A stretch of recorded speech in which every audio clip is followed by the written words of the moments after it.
Oh, Hello. oops. Oops. I would say you did something there. I mean, I can try it again.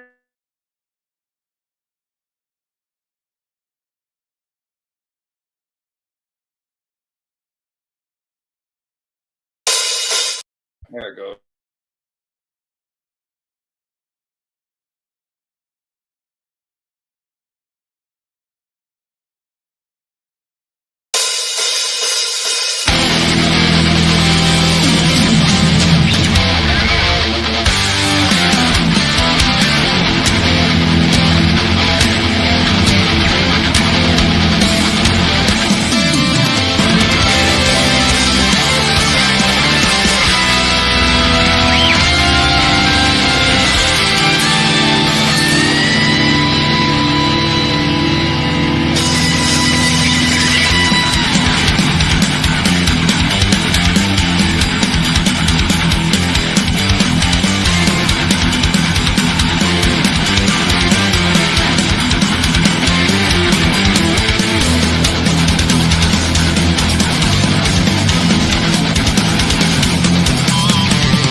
At that time. Third time's a charm, guys.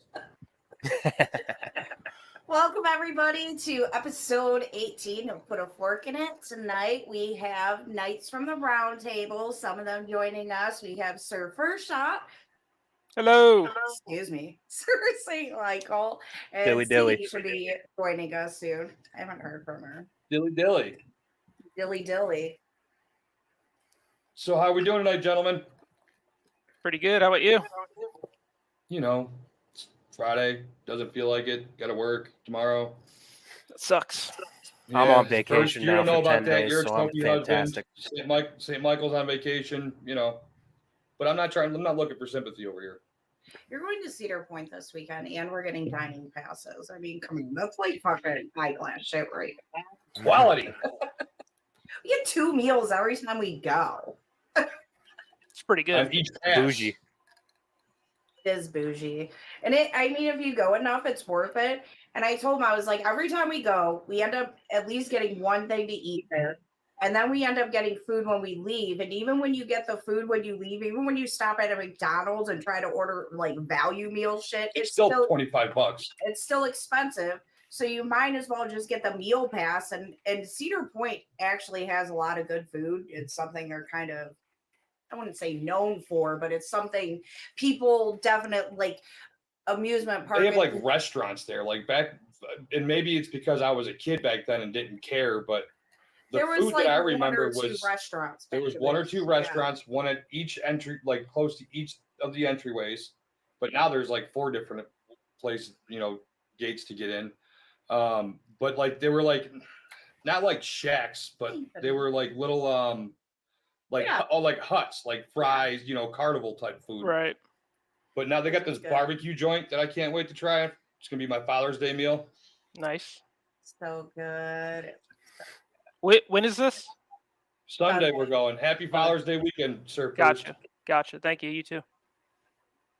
Yeah. So, and we go there a lot. We try to like go and stay weekends there. We've been staying there for now. This will be our 3rd year doing it. We go for Halloween weekends. Yeah. And we go during the day.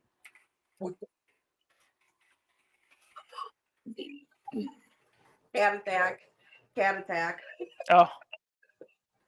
But yeah, so we go for the Halloween weekends, and him and our daughter go at night, and all of us go during the day, but then me and the boy kid go back to the hotel room at night because it's it is crazy there at night. And we I think the first we went on the weekend, right? They're only open on the weekend. Oh right. yeah, that's right. In October. It's only weekends, and dude, it is crazy on a Saturday night. Yeah, because everybody's all about those Halloween weekends and all the like like the 20-something girls have to get the fancy drinks. Yeah. One time I thought one of the drinks this girl had was a fancy drink, but then I looked up and it's just like a crown apple with an apple cider and then a splash of citrus. And I was like, oh, I thought it was like one of their like It was original- alcoholic though, right? Yeah, it was, but Yeah. it's probably like $30. $10. Yeah, I mean, when we went to Blossom for Matchbox 15 the other night, around a beer, they were selling 24 ounces. They had 24 ounces. It was $30, and they had like these No way. PDAs or whatever for you to pay with, and it's cashless there, so you got to use your card. And they're like, here, Yep. You want to leave a tip? And I'm like, dude, I'm paying $30 for 48 ounces of beer. I'm not leaving you a tip. No. You crazy? Yeah. I mean, sorry. I wondered at what the beer prices were going to be. I knew they were going to be about that. Like Well, we went to concerts in 2019. We went to concerts, and they were $11 back then for a tall boy, and I was still like, geez, but it's like, all right, that's like $5.50 a beer or whatever, but it was still like, Jesus Christ. So 3 years later now, it's freaking. I almost fell over when that lady said the cost. I was like, well, I'm definitely not getting a hoodie. Were they selling a bunch of them? Was there a long line to buy them? Oh, dude, I could probably, I don't know if I could pull it up, but I have a picture. The beer dude was right in front of us where we were sitting on the lawn. You've probably never been to Blossom, but for our last beer towards the end of the show, I went up there. It was the last beer in the tub. It was like a giant tub on wheels, and it was the last beer in the tub, and it was a Mick Ultra. So I paid 14 and some change for this beer. I turned around, took 2 steps, and walked right into this chick that was walking through the concourse area there. Dude, I felt so bad. Like we bumped into each other. The mouth of the beer was facing her. I scrunched the beer, and it was like a money shot all over her, dude. I'm standing there like, oh shit! Like there's 5 chicks that I just dumped. Douse. That was an expensive golden shower. And I'm like, oh my God, I'm so sorry. And they're all like, no, it's okay. And she came up. She's like, really, it's okay.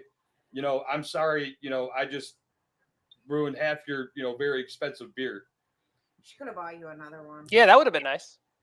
Yeah, right. You shouldn't stand up right behind somebody like that. There was no one there, and it was dark. I didn't think anyone was there. They were walking. Proper concert etiquette. I know mine. Know yours. I felt so bad. And I'm like, I hope you're not driving. And she's like, actually, I am. I'm like, at least she had like a North Face like fleece on. I was like, at least put that in the trunk before, seriously. Yeah. It probably rinsed off. It rained a little bit again.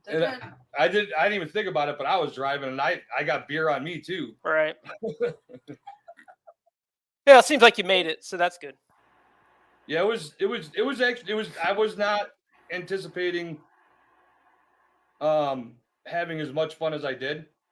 But dude, concerts, live music, especially at a place like Blossom, an outdoor venue, amphitheater like that. I mean, it's just a big party, and as long as you have cool people around you, that's all that matters. I mean, it wouldn't even matter who was playing, Right. But right. they put on a hell of a show. I'd go see them again. Nice. Yeah. So now I'm like, hey, I've never asked you because we went to see Eric Church in Philly. So we had to pay for the hotel room, which was not cheap. And then the first night we were there, we were in nosebleeds. And then the second night, Adam paid for us to get upgraded to the floor seats. The people in the nosebleeds sucked. They were lame ass. But me and that girl on the floor, we killed nice. So then the next day, because Eric Church played Friday and Saturday night. Go ahead, sorry. So Saturday night, he upgraded our tickets, which costed a pretty penny. So after seeing Matchbox 20, I'm like, listen, I've never asked you to spend a bunch of money on a concert that you're not going to, or 2, a concert that you're not that interested in. I'm like, so do you think maybe now, like, we can maybe one day get closer to Matchbox 20, like get a closer seat? So that'd be cool. But I love being on the lawn. I really, really do. Because it's fun.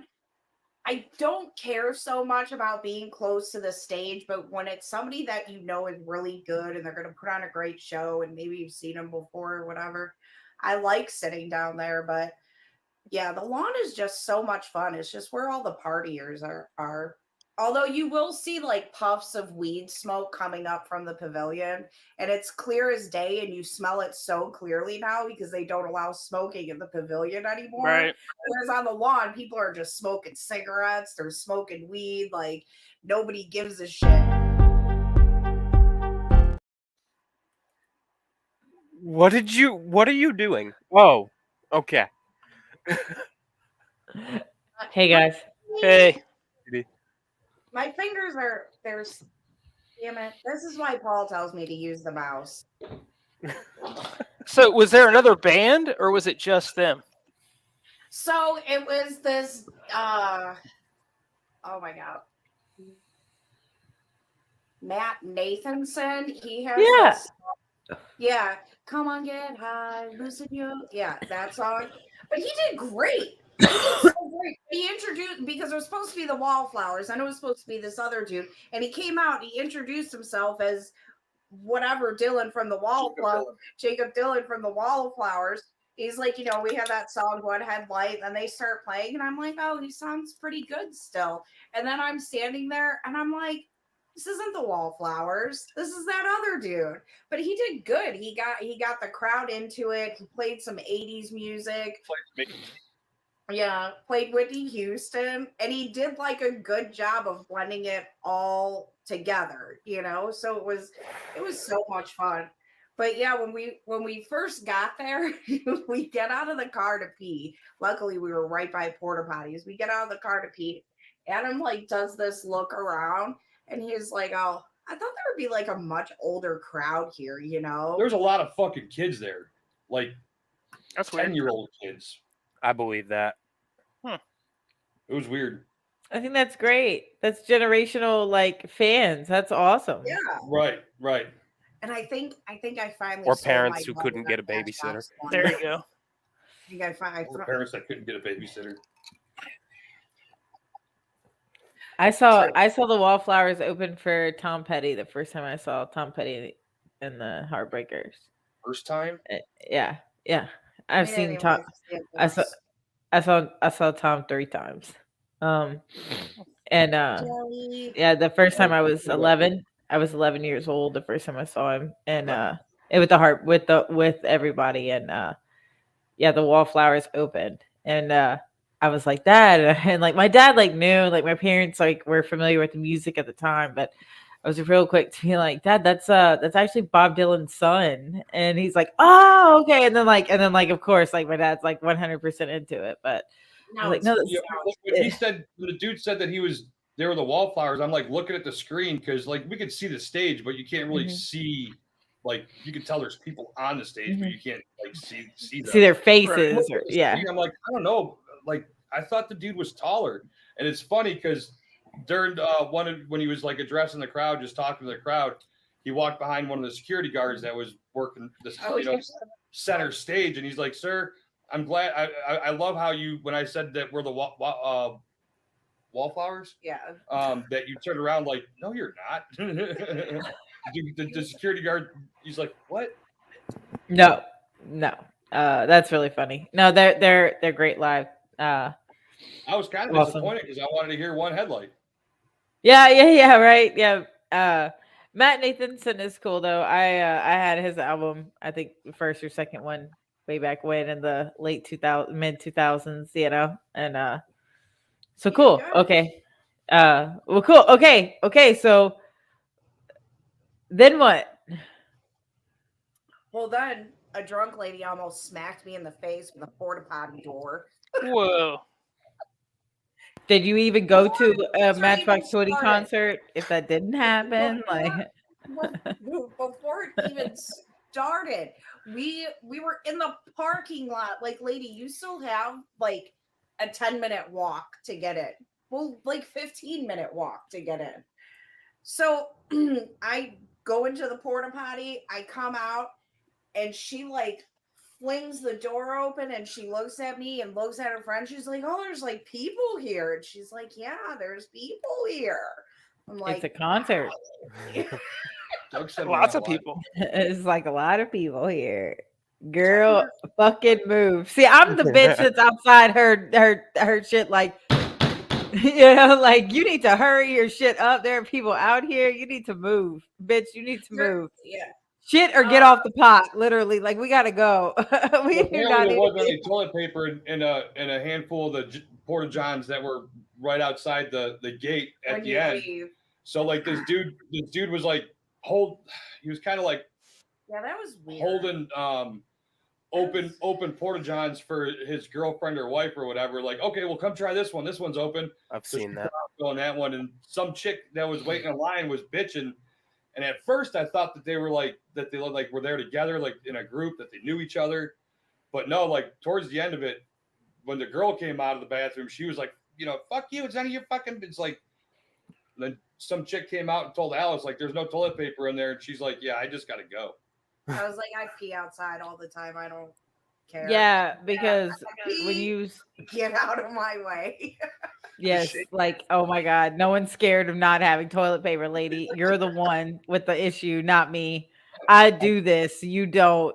I could totally imagine being the one at the concert on mushrooms or acid, though, and going into the porta potty and going to the bathroom, and then coming out and remembering, oh shit, there's other people here, I was and smacking someone in the face with the door. Never gone to a concert. Like, well, I don't do that kind of stuff. So Me neither.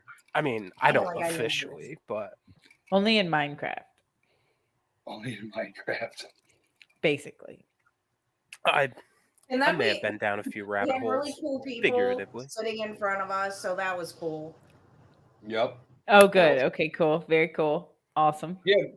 You got to hope that you're around good people, and being in an outdoor venue like that, you can at least move if people are, Yep. assholes. If you do like a stadium and an arena tour, You're stuck. You're kind of stuck there unless you want to walk around but then you miss shit. So We took my parents' ashes and buried some of them there. Oh wow. Oh, dug a little hole with your fingers, you dumped them in. They can watch all the shows. They can watch all the It's shows like- that come through that amphitheater. That's awesome. It was funny when we got there and she showed me the little cellophane that she had her parents' ashes in. She's like, "Let me tell you, how much of my mom's ashes did Paul dump?" And I was like, "Well, like all of them. Like in that one little urn, like we still have like pounds of it, right? But In mason jars. I was like, everything that was in that urn was out of that urn at some point in time. Paul dusted off his shirt and scooped what was on the table back in there. That was my first time. Yeah, I opened them and I'm like, holy shit.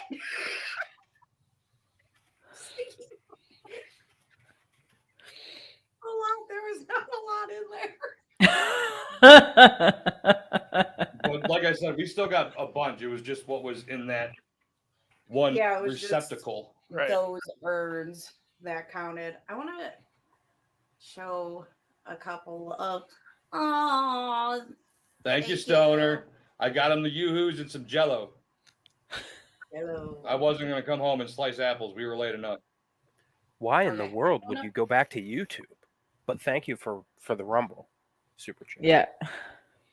I want to. Stoner's a shit, man. I cannot wait to get out to Colorado and Oh, Randy's here. window.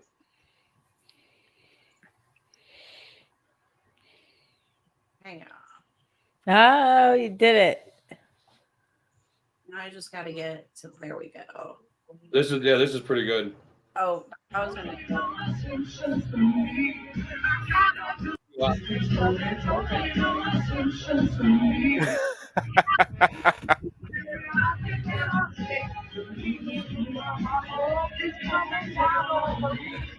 Look at the little girl right there. Like, Oh, I love yeah. the little girl. The little girl's making this.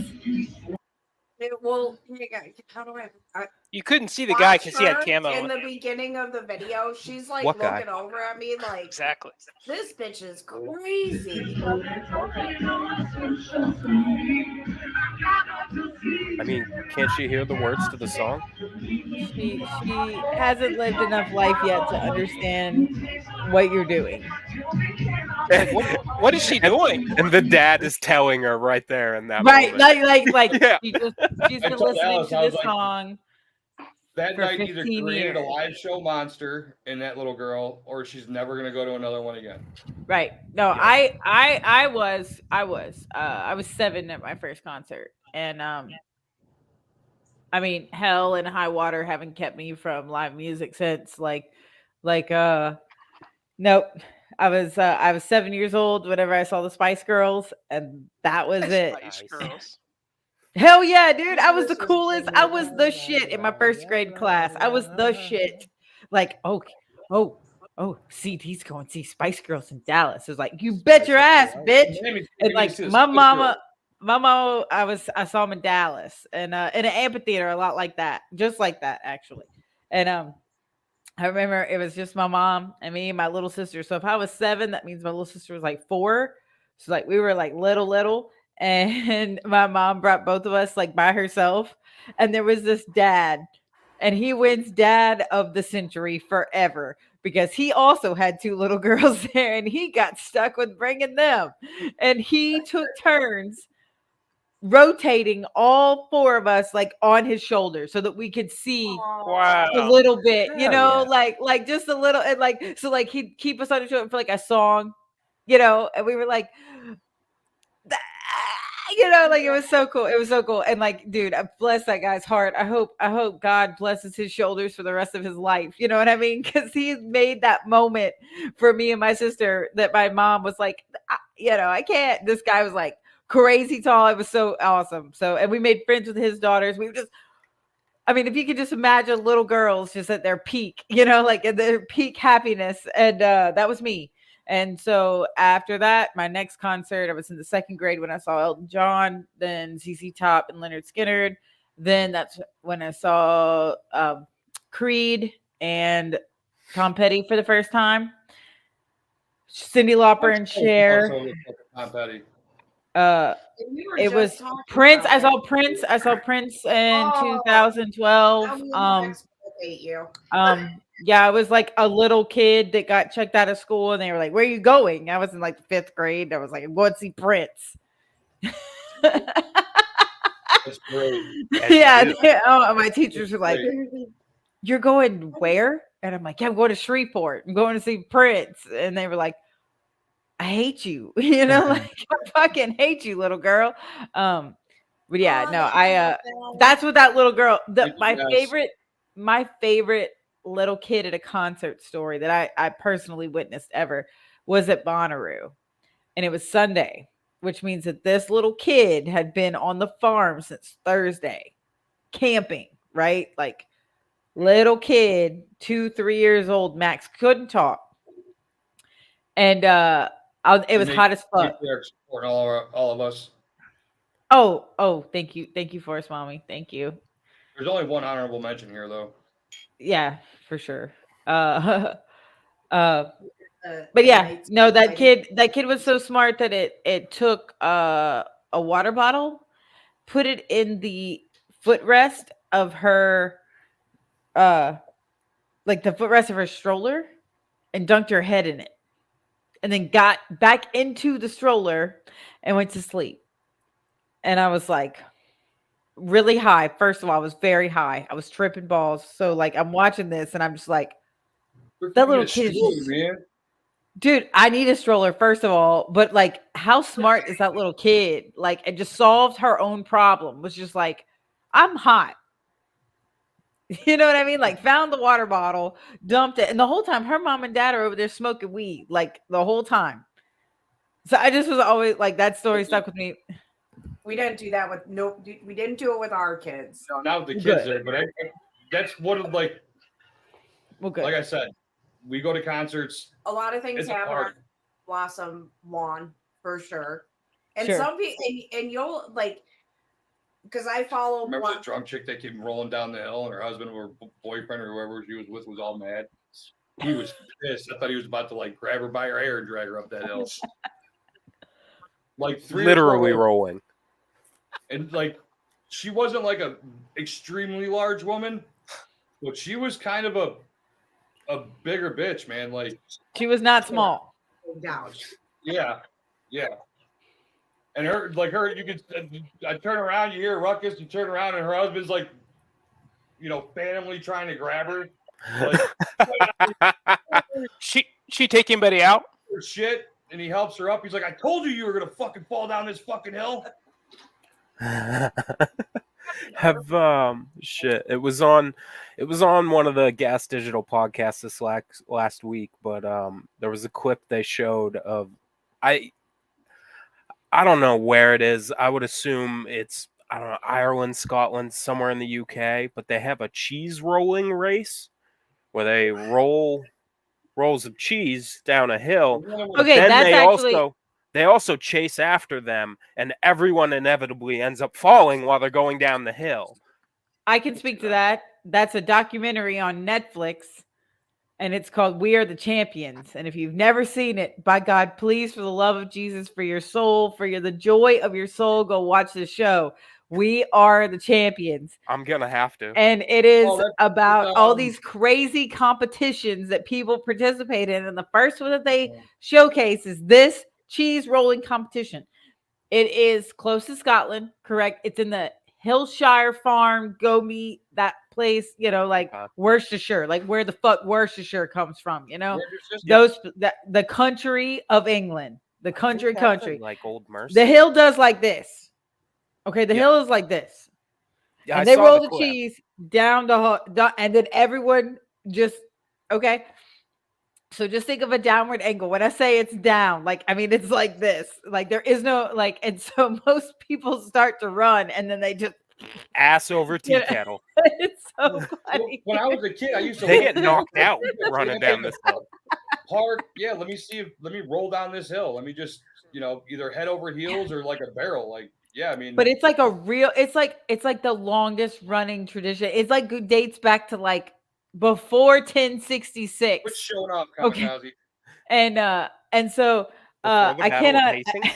Yes, before the Battle of Hastings. Yes, so when it was not even England, you know what I mean? Like these people have been doing this shit, and all they can surmise, like they ask in the documentary, and we'll give it all away, but they ask where did this start? They were just like two blokes. They got drunk, and they were like, we have this wheel of cheese. Let's see what can happen when we roll it down the hill. And they were like, okay. And then they did. And then that's in England and Australia starts. And then a guy, he started getting drunk. They ran down the hill. They chased after cheese because they had the cheese. So they just rolled it and then they chased after it. And then the guy that caught it was like, I caught the cheese. And they were like, congratulations, man. You caught the cheese. Now you get the cheese. Yeah, now you get the cheese. And yes, that is literally part of the whole thing, is that you get to now eat the cheese, which it doesn't, I'm gonna be honest, it doesn't seem like a type of cheese that I would probably ever be interested in eating ever. They say it smells like feet and arse. So I gotta have such a tough rind, and if it doesn't, then it's obliterated by the time it hits the bottom. That part of the world. What was your favorite and least favorite part of your trip?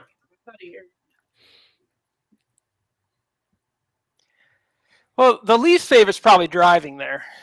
Right on. Was it just you that drove, or did the missus drive? Yeah, just me. So we had to rent 2 different cars because of the way the trip was broken up. So because one of the whole points was to see Highclere Castle, which is where Downton Abbey was filmed. So they're usually not open this time of year for tours, but they had a special thing, and so they were open. So we had to kind of plan the trip around that. So we flew into London, drove there, did some stuff, drove back to London, got rid of the car because you don't need a car in London. Right. saw it for a couple of days, and then rented a different car to go do the other stuff we were going to do. So, Did you see all the major sites like the London Bridge and yep, whatever that fuck that Yep. tower thing? yep. Thing? Tower of London, yep. I wanted to So know if you saw the dead queen. I did not see the dead queen, but I did see the king. So we were out. Yeah, we were out in front of the palace, right? Because they do the changing of the guard and all that good stuff with the ceremony. So we got a spot like an hour early or whatever. I'm messing with my camera with the settings, right? And so I saw these motorcycle cops pull up, and they had their sirens going, and they stopped strategically or whatever.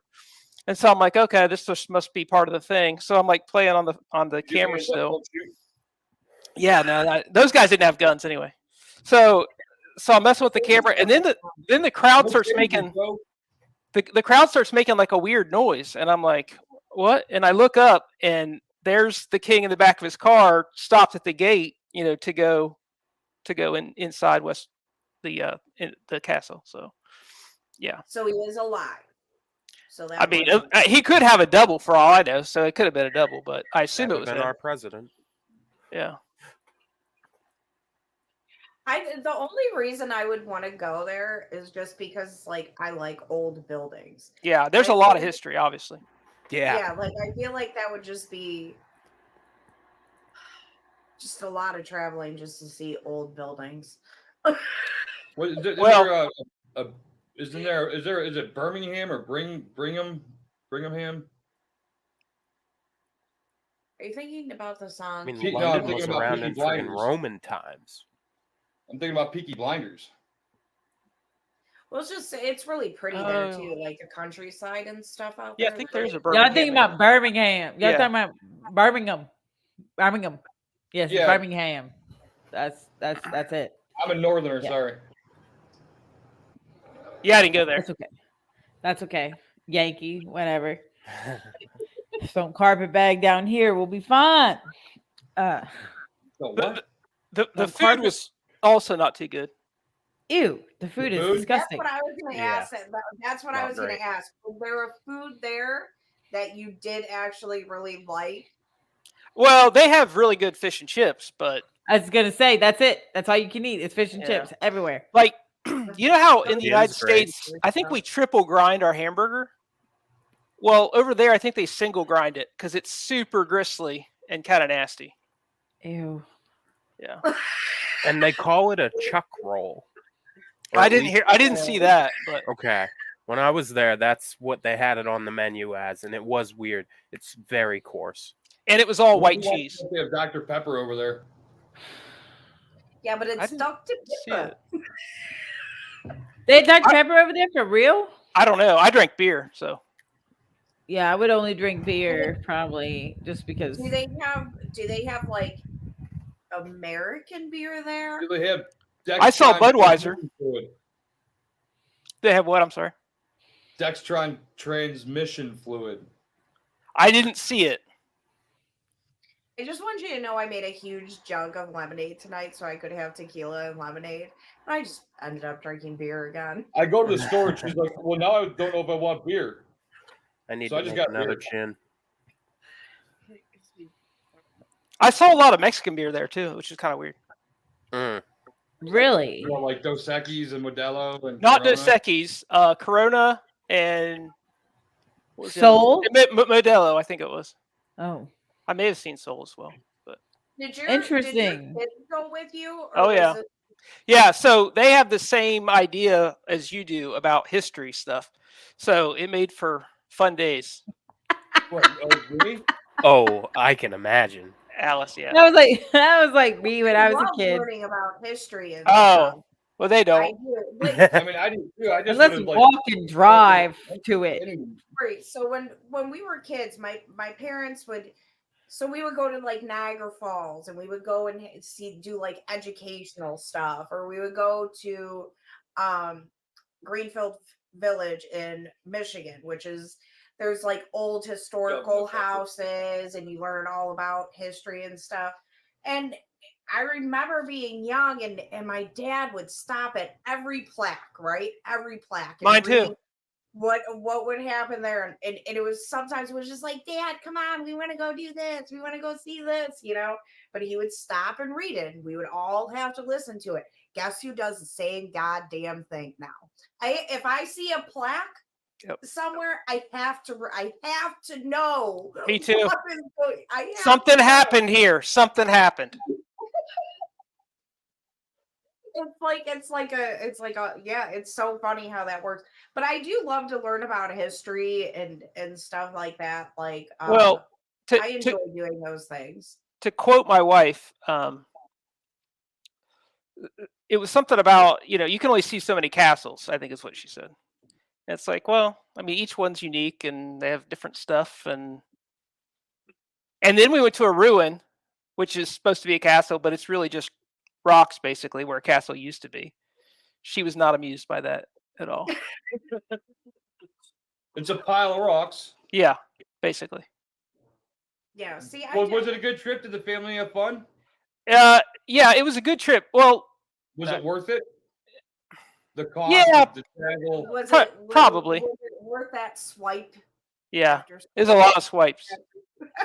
It's a super expensive place to go. I mean, it's what, $1.25 US to get 1 pound. So, and a beer, the cheapest beer I had was probably like 5 pounds. So what is that, $7-8? I mean, when we went to Niagara Falls, so we packed some food to take with us, but I mean, it's a little bit longer of a drive. We didn't have a microwave. Are we talking about our eating? Yeah. So we ate out once a day was a meal, Right. Yeah. So like this shit was expensive. Very expensive. She had no idea. I didn't look at the receipts. I didn't want to see it. I didn't, the only thing was that was making me like okay about what we were spending is you got that bonus from that doctor. Right. So we're in the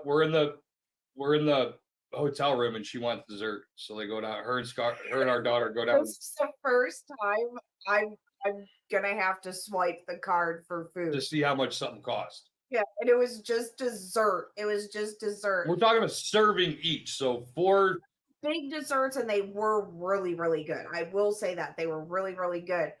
But man, I was texting with Jess while I was getting it, and the lady comes up with my receipt, and I was like, "Ooh, $65, dude!" I was like, "Oh my god!" So like, Jess is texting me, and I'm like, so I just had to swipe the card for the first time since we've been here for food, and it was like $65, and all I got was dessert. Yeah, but it was. It's great, but you know what? We used it as a lesson with our oldest. We use it as a lesson. We were like, taxes are much higher here. The taxes in New York are much different than the taxes are where we come from. When we stay at a hotel here, like our kids will still Scar will still be like, wow, it's like that much for that. But it's really like when you compare it to other places, you're like, so yeah, I mean, we had to pay for parking at our hotel. It's crazy. Oh, that's in England. There's no free parking there ever. When we went to Philly, to Philly in 2019, the hotel we stayed at only had a parking lot for valet parking. Right. So we showed up there on a Friday. Hit them up later. We got there on a Friday and we stayed till Sunday. So our vehicle stayed in this parking garage across the street. No. Are you talking about Niagara Falls? No, I'm talking about Philly. Oh. We got there on Friday. We left on Sunday. So it was 2 full days and maybe some change of, well, actually about 2 days of my car sitting in this parking garage in downtown Philadelphia.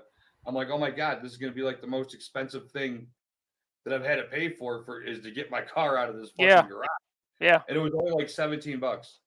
I also told him, I was like, that's not bad. Yeah. Before we left for Philly, I was like, you should stop and just get beer for the trip. He's like, no, we'll get it when we're there. And I'm like, you don't know how much beer is going to be when we get there. You should stop and just get beer and just throw it in the back for now.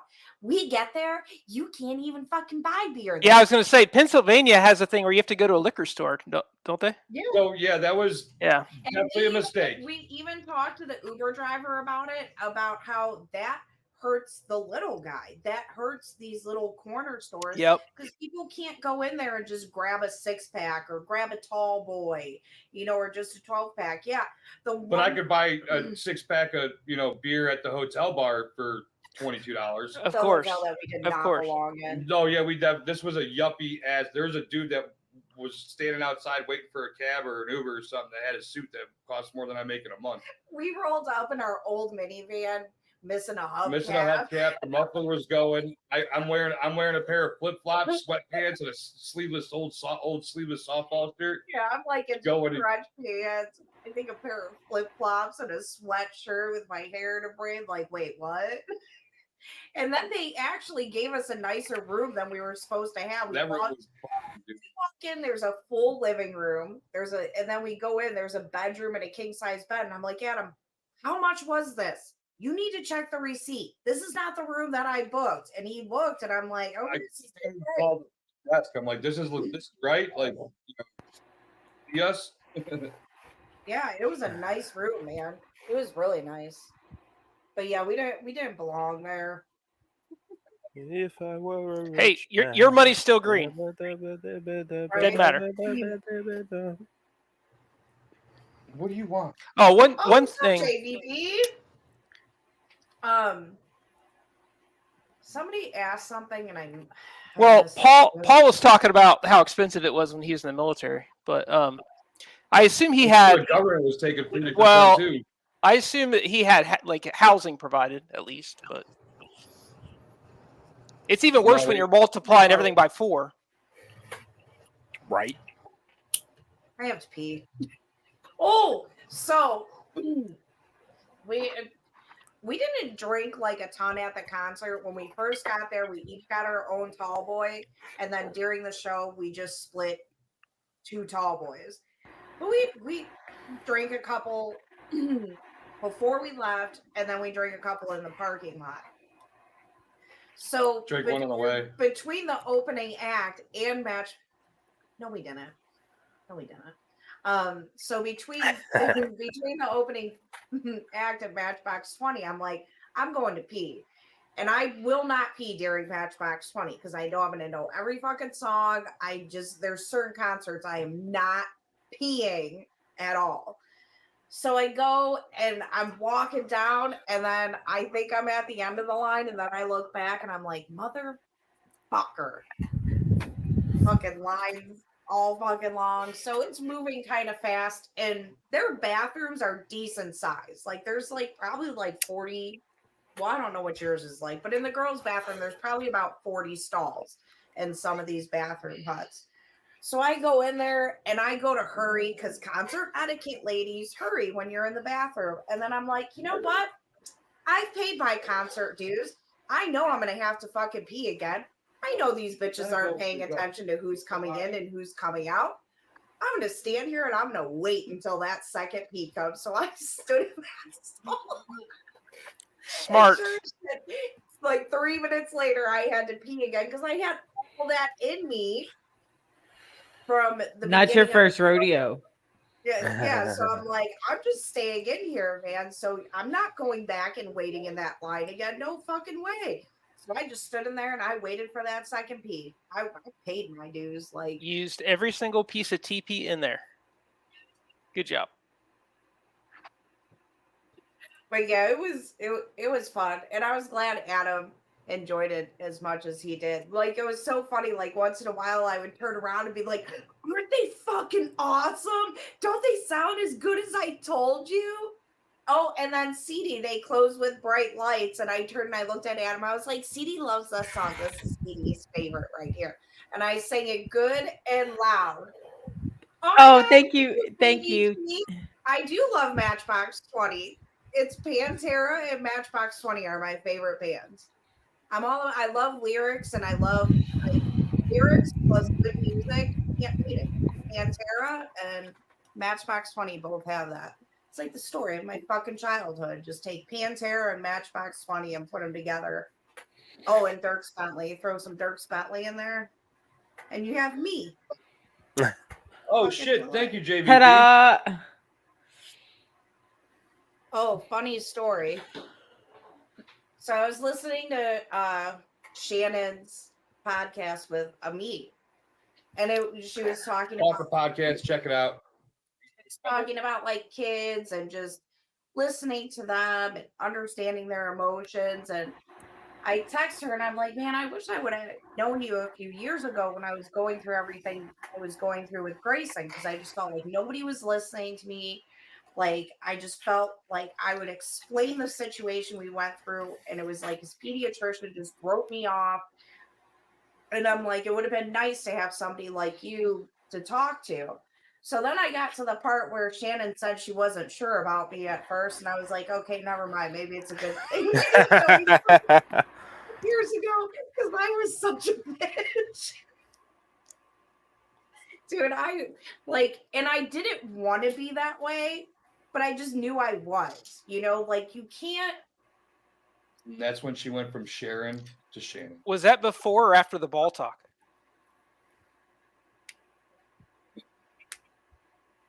When she said she wasn't sure about me, that was like towards Oh, okay. yeah. But it was funny because I'm like texting her during it, and then I'm like, oh, maybe it is a good thing.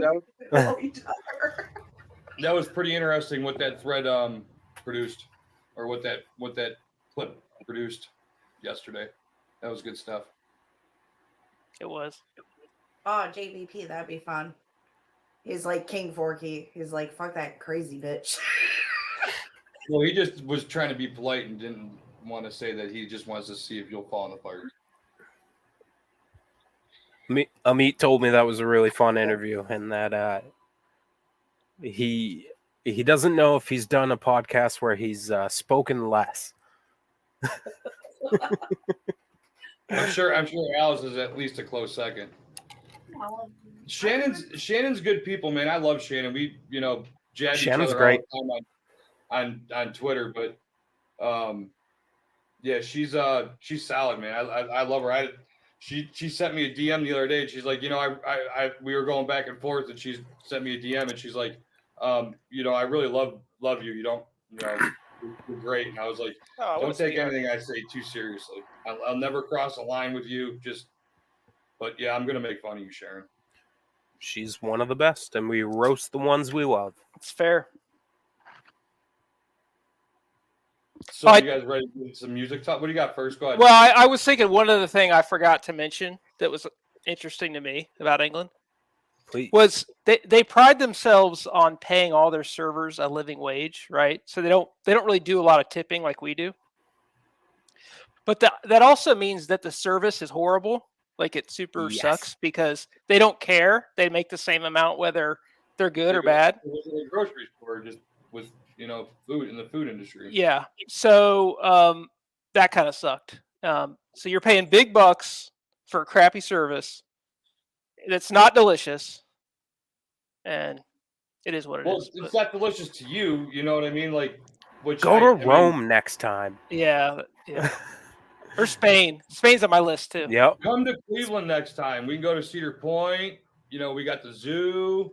We got the zoo. We've got Jack Frost donuts. That's true. I do like Jack Frost donuts. I mean, we got Cedar Point. You're selling it pretty well. Kinda. You haven't even mentioned you have Hex. We have Hex. Well, I mean, it's going to be tough enough for first to explain Alice and I to his wife. How's he going to explain Hex? It's true. Maybe it's a package deal. Good point. Package. We'll just I tell see people what you these are mean. Mammy.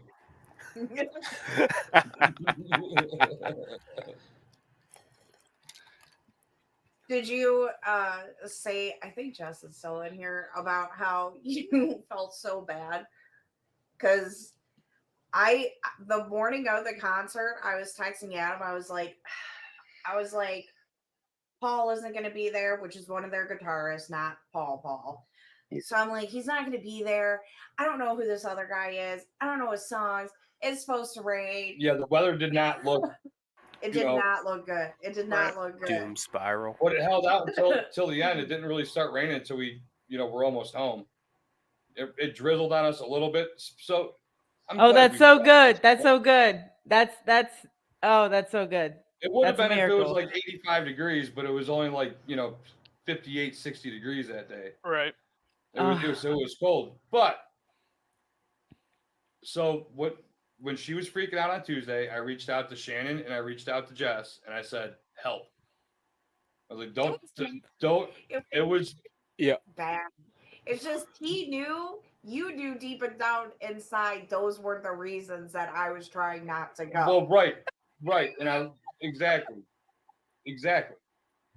So I don't know what to say. Like I know what I want to say, but I also know I probably shouldn't say it.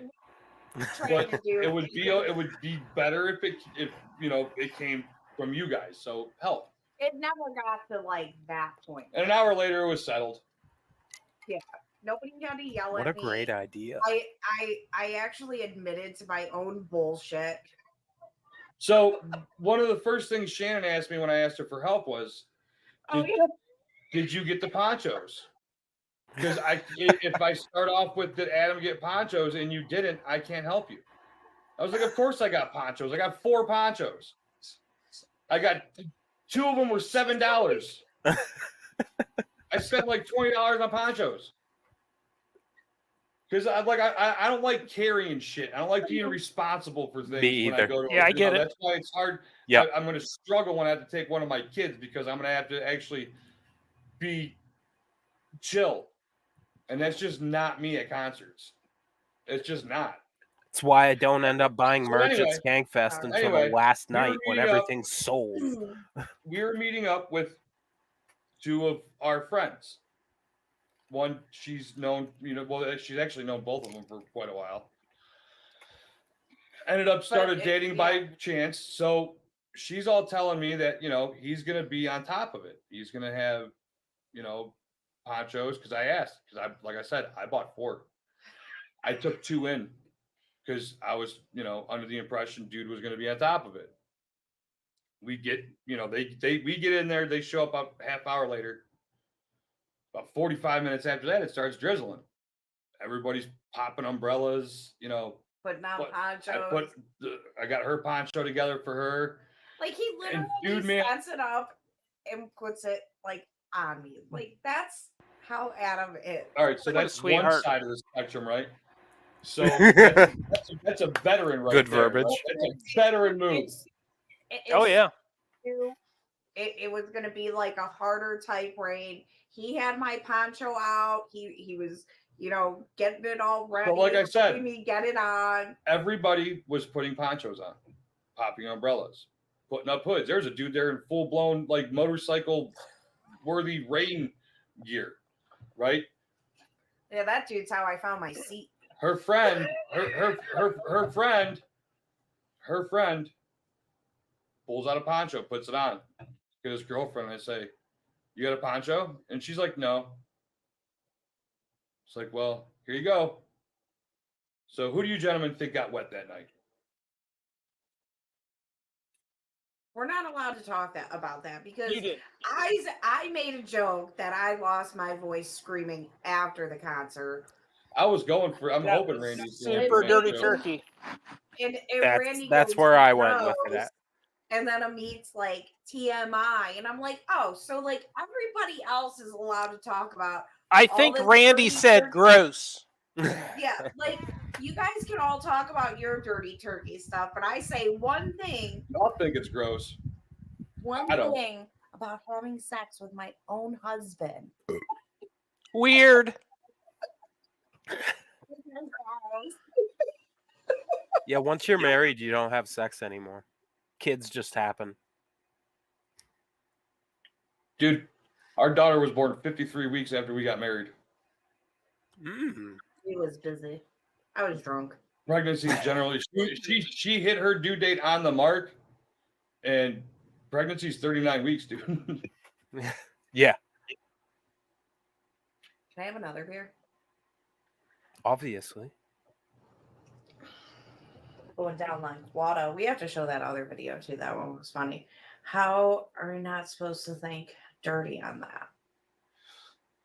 No, Daniel, I'm you not saying you shouldn't. I'm just saying, like, I make one dirty turkey joke and I get gross and TMI. that's because you're the mother hen of the FMU. We've talked about this. I think they're just giving You're you a the hard one who time. calls out dirty turkeys. So That's then why- when you Yep. deploy a dirty turkey, JVP you get turkey just dirty. Yeah, boy. Would you say he stuck a fork in it, Alice? So we'll say that our kids Tonight episode. were getting brought home that night. So Adam lied. It's fucking horrible getting out of that place, dude. Yeah, so I bet. Adam lied Like to we his sat in cousin. the car for 30 minutes. Oh, we'll show that video in a minute. So yeah, I had Show that my video. cousin who's watching the kids and the Boy King. So what? It's midnight. You don't give a shit. Whatever. He's You a know? king. What is time? He's the to him? Boy King. You know. Boy King's So like, she's hitting "Can me I up give like you a number?" constantly, like, when are you gonna be home? And I know where she lives. I could, make that drive in 20 minutes. It would take her 25, 30. So I'm trying to plan out when I'm gonna call her to tell her to bring the kids home. Because I'm not gonna have running around fucking kids, when after a concert. after a concert, when he's trying to get that payment. It's romance time. It was so romantic, let me tell you. I can't I handle it. thought so. So Hey, I'm you a make simpleton, your own though. romance. So I have a video of us leaving the concert, which is really funny. But oh wait, did it wrong. God damn it. One of these days I'm gonna get really good at this. It'd be easier if you use the mouse. So And had you not said any of that out loud, no one would have even known. Right? So at the beginning, at the beginning of this video, we just hit the dude. So we just.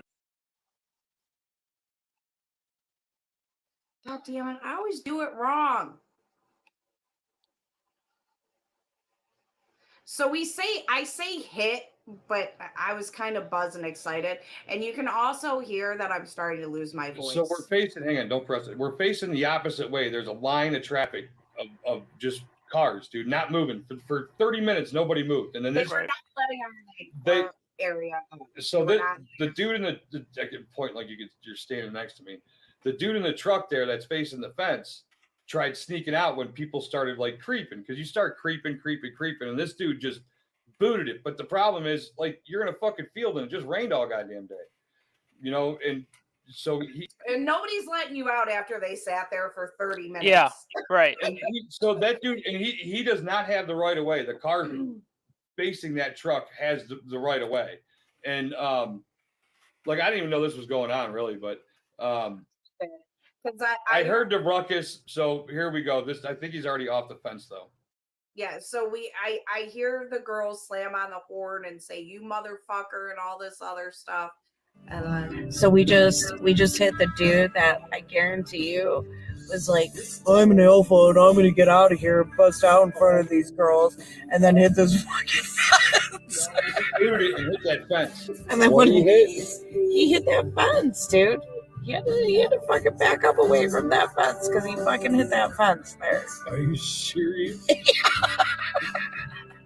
And then he had to get out of his car. And then he called these girls a dyke because, when they travel together, they must all be dykes. But you the alpha. Well, He looked like a beta. well, yeah, that he got out and flexed on a car full of fucking drunk chicks. My deal with that is that I've been drinking, dude. And he brought cops around, and that's just not cool. That's No. poor party etiquette. Oh, yeah. So And then just being a dick, like, dude, like, Bad social awareness. Yeah. So then I did make other videos, but we're not going to share No, we're not. that. they're just, one of them's like, well, between the two of them, it's probably about 10 minutes, But what I talked about was 7 minutes. it's so nice Same thing. I don't is. like everybody should have the right to speak about their political beliefs. Everybody has that right. Whether recite At the concert? no, I think that No. no, this is why Oh. everybody has that right. But when I go to a concert, I don't care if the person next to me At all, Stoner. who they are voting for. I don't care. I don't want to talk about that shit right now. I just want to be in the moment and I Time want and to a place. enjoy that moment, you know. But there's people that always want to drag political stuff into their music and into their shows, and the thing is like I see it like conservatives will like today. It was like Chris Pratt said this, and it's like you guys say you don't care about celebrities until they agree with you. Like I just don't want to deal with or hear that shit when I'm at a concert. Like I don't 'cause blame you.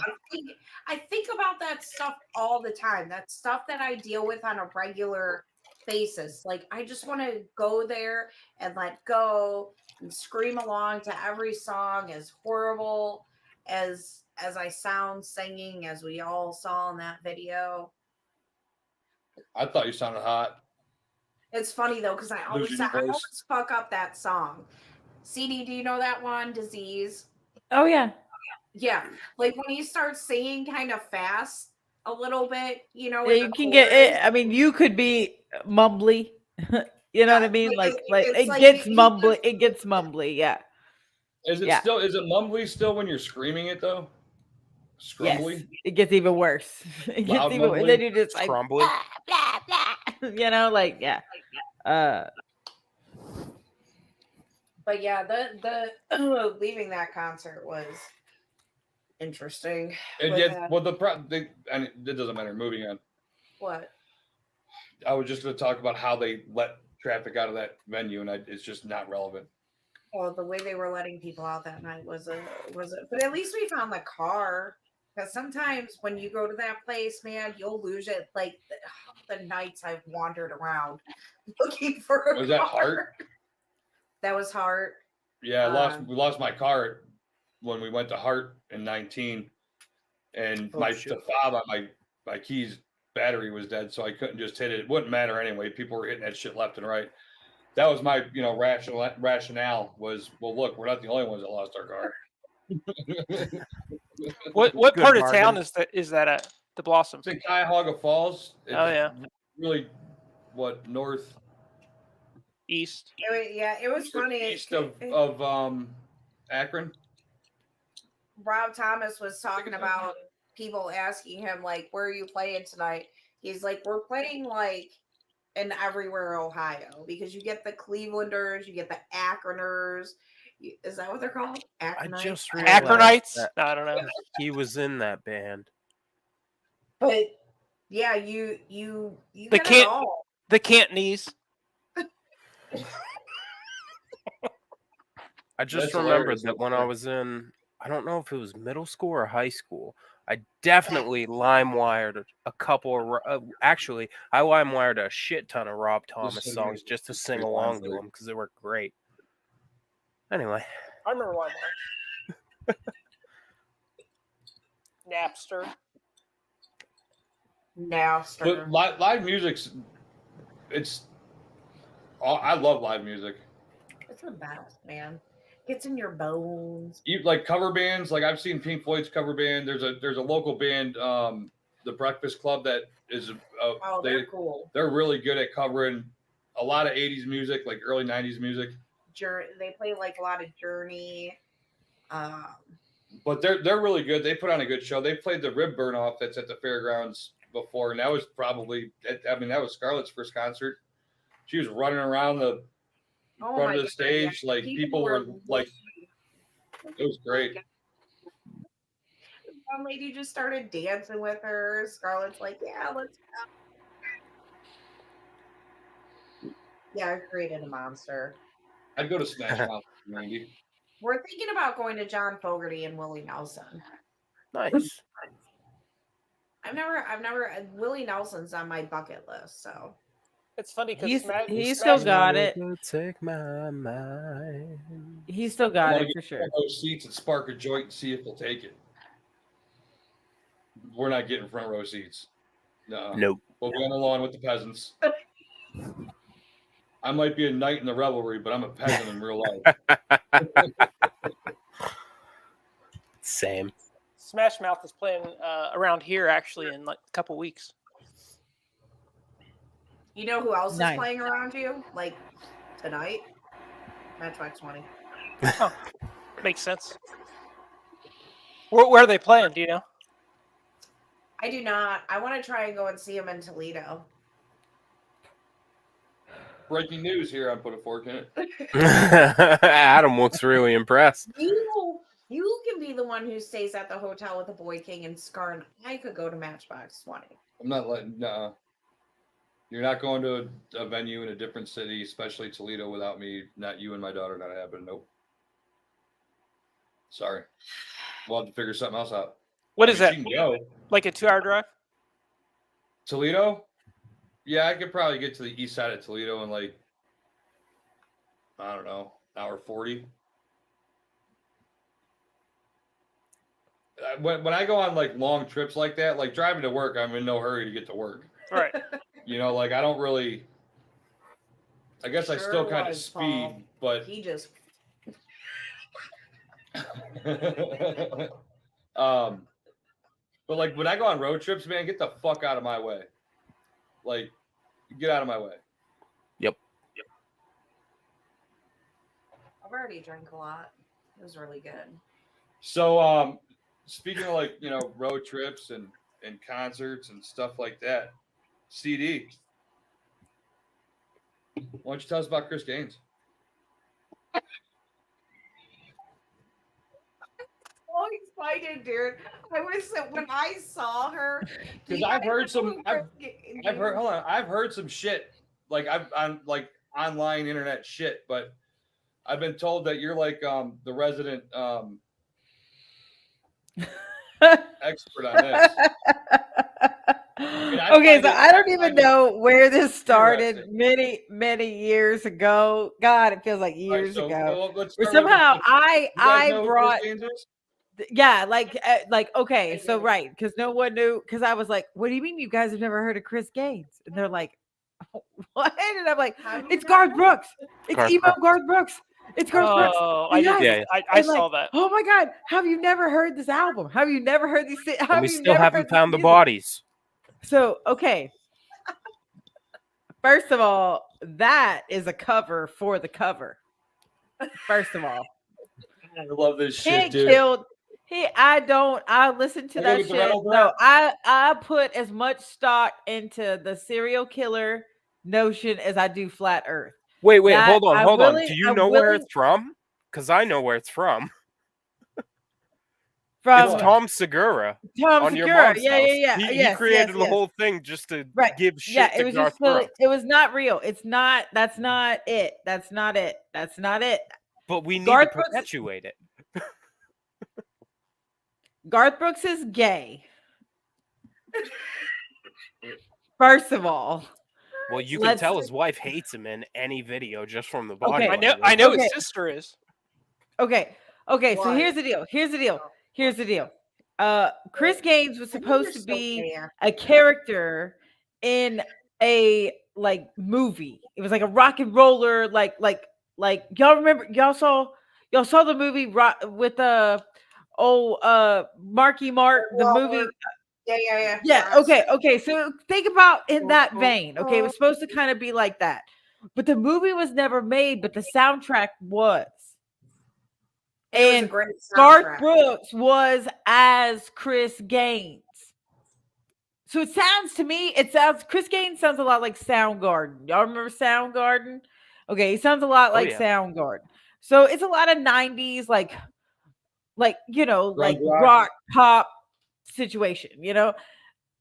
It's not I love it personally because I love anything Garth Brooks touches. Just because he likes dick, that has no bearing on me and my love of his music.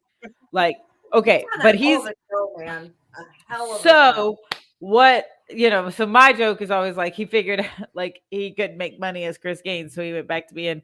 But the reality is that it was a movie character. The movie never came out, but we have the music. Okay. And yes, Trisha Yearwood is his beard. St. Michael is correct. That I think that she saw that she could marry the highest selling country artist next to George Strait ever and have a beautiful life with all. Think about what it would be like to have all that money and anonymity. Like, you can't put a price on that, to be able to have all that money, and also people don't give a fuck really about who you are. You know what I mean? So you Right. can live the most beautiful, wonderful life and travel and go and provide for your children, and no one ever has to think twice about it. But your husband is gay and he has a lover. And his Abe is life. going I would hate to have a husband like that. Abe is going. Yeah, I think Trisha Yearwood doesn't give a fuck. You know what I mean? She's like dollar signs. Because she when comes he- from Long bump. neck bottle was actually about long neck. Trisha cock. Yearwood comes from But think bumfuck about the Mississippi, Judas some Priest shit. She doesn't give. She was like, fancy. Y'all heard that song, Fancy? She was fancy and was like, bitch, if I can provide, I can check the boxes. Baby 1, baby 2, baby 3. Motherfucker's not leaving me. And he refers to her as Miss Yearwood. Did y'all know that? Yes, He it does does. not refer to her as his wife, All right, as so his hang on, partner, I got a as his question. baby mama. Bring It is Miss Didn't Yearwood. didn't they get married like rather abruptly? Didn't he like just up and leave his previous wife and like they got married? My dad actually, one of the reasons he didn't like Garth Brooks is because he proposes at the Johnny Cash thing, and he's like, "You have no right to propose at that legend's." Well, my daddy is a man of few words, and he always told me, "Yeah, Garth Brooks is gay." Could be. Like, Same thing period, when I straight up, saw like that. it was fact, like it was in an encyclopedia. Like, you could You're look it right. up. Garth I- Brooks is gay. I love a bunch of Garth Brooks songs, man. I mean, George Yeah, Strait- I'm replaying them all in my head. now. Garth Brooks being gay has nothing to do Right. with his talent. Right. I don't care. No, I'm but just the songs saying are really funny now. his songs, when you so Like a so rodeo. when you talk about Cheyenne, let's talk about that. Talk about On the Sands of Cheyenne. Yeah, okay, that's about a man. I always thought it was Go back about and a listen bull. to it. Go back, listen to it. It's about a man. Friends in Right. the places. He is into cowboys. 2 pina coladas, long neck bottle. He is I'm just saying, like, a lot of this stuff about love, like the love stories, if you can easily replace all of it with, what's the one about the older woman where he gives Yeah, I was trying to think of that. last night I fell in the arms from a girl from Louisiana, whatever. Yeah, that could be a man. It probably was. And Papa love mama, Daddy was a mama trucker? love man. no, no, the one I'm talking about is the one with it's about the older woman. That's calling Baton Rouge. No, it's not. No, it's No. not. No, it's when he's having an affair. I know. Like, he goes to no, work. She wasn't an affair. The Thunder she was a Rolls? widowed woman. Is it Thunder Rolls? I think it is Thunder No. Rolls. I don't know. Okay. Yeah. Okay, well, that song, you can definitely, it's about a gay relationship. 100%. Lonely widowed woman, but it was a lonely widowed woman, hell bent to make it on her own. And then he watched. Yeah, her that's hands about a up- dude. It's about a dude. I know, Adam. I know He this is smelled the hard. He I know. watched her hands of leather. That summer. There's never been a summer I've ever learned so much. Like that, dude. That's like one of my favorite Garth Brooks songs. But it's about a boy taking a job to help a widowed woman on a farm, and he ends up hanging her. Or a dude. But if it was a dude, why would? Because he was a cover. Because he's in country music and it's It- Nashville and he can't be gay. All right, so you're saying that It was a his different thoughts time. Are actually, so what you're saying is that his thoughts of these songs are actually about dudes, but he uses the female pronoun. Yeah. Yes. That's where I'm we're at. saying broke Feminine Mountain dudes. is Feminine after dudes. his life. It's balls Come and at blood, me, it's bro. dust and mud, Come it's at me. spurs, and plus I'm gay. So That's. can't. I mean, Rodeo. It's all about cowboys. It's all about Call the cowboys. thing That is It's not true. really rodeo. because it's not about the women. It's about the but if you cowboys. take it in the ass, you get a belt buckle. Nigga, I don't know. If he gives you one, Maybe. When I it's don't know. I boots and don't take it up the straps and ass. I cattle wouldn't know. So hands. I'm just No. saying, but if you But did, I don't know. But That he song, is it's in Cowboys. about rodeo, though. I mean, I'm gonna have to listen to all these fucking songs. Go back. Your mind's about to get blown. But couldn't it be with any artist or any band or any song or? Yeah, but see, they don't have a Chris Gaines.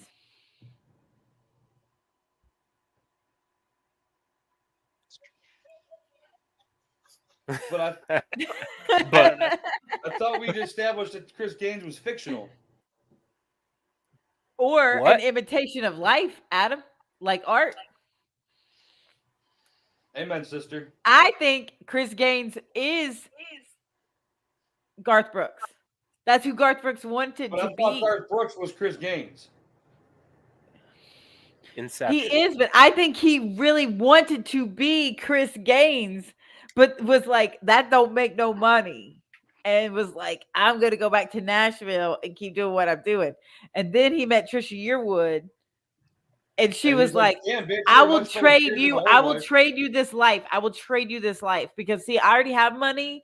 I already have a life. Like I want a partner, and I want to mix my DNA with someone else's DNA for kids. That DNA being Well, he you. was married We So- before. trade a life. People do this. People do this all the time. Like Yeah. I want this life. so he did sire a child, but he's actually gay. I think he did. I think they're Okay. his kids. I've seen them. I think they look like him. But Okay. I think they could easily have just either inseminated. Oh, I see. You know what Yeah. I mean? Like I think they could have easily done that. No one would have ever known. They could Yep. have done it under aliases, and because the kids definitely look like the two of them. Like I Got do it. get like I do think it's their kids, but like Adam. Oh my god. Could be. I mean, it could be. I'm just saying if he did have sex with her, maybe he's one of those gay guys who just can. Like I don't know, like Robin Williams in the Birdcage. You know what I mean? Like has this, because I do think he enjoys being a father too. Like he took all these years off. Remember, he took all these years off from being the number one selling country artist in the world since George Strait. No one was going to be bigger than George Strait. Then comes Garth Brooks, and he's the biggest thing since sliced fucking bread. And he just leaves Never been to George Strait. to go raise kids or live his fucking life with all his goddamn money so him and his wife could raise their babies and live the life they wanted to in solitude with anonymity and all the money in the fucking world. When they wanted more money, Garth Brooks just goes out on tour. He sells out a bunch of arenas real quick in the summer, comes home. Does I he mean, write? you know what I'm saying? Like, Does he write his own songs? no, he has several ghostwriters. Oh, okay. So yeah, so he's on the writing credits for a lot of his songs, but hella ghostwriters. Right. Who, George Strait or Garth Brooks? Both. Oh, well, George Strait says. I that think Garth Brooks probably did write all of Chris Gaines for sure. Like I think he definitely was like, "This is my shit. This is who I am." Because this is who. Because I can do it too. I can do it too. Because this is who I am. You know. Hot. And so, but no, I feel a lot of empathy for Garth Brooks because I really do think Look like at Abe, you are killing me, dude. I know.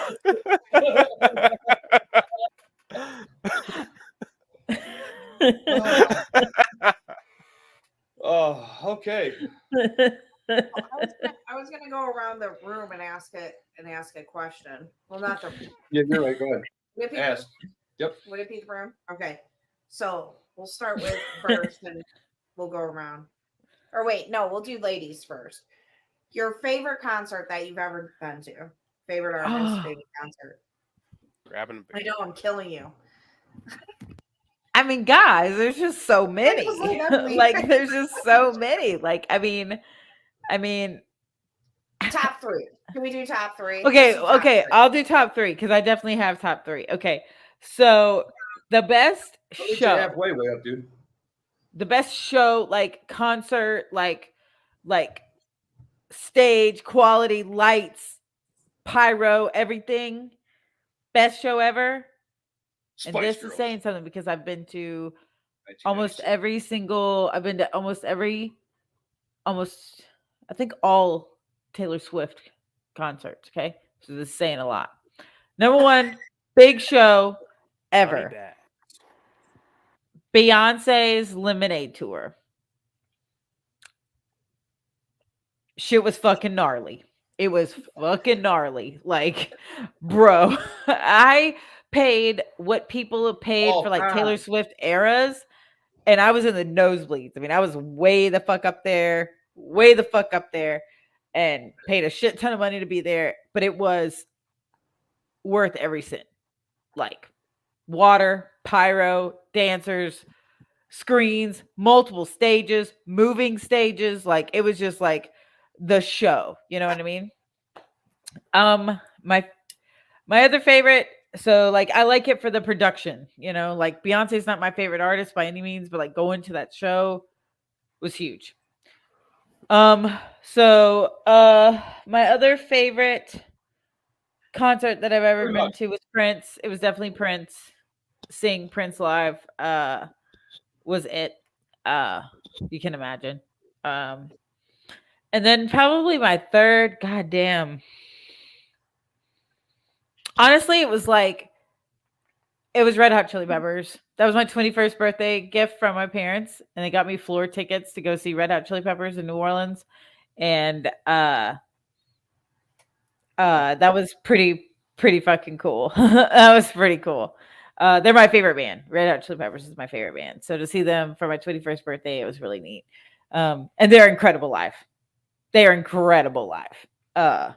Can't say enough about Red Hot Chili Peppers. Would see them 100 times again.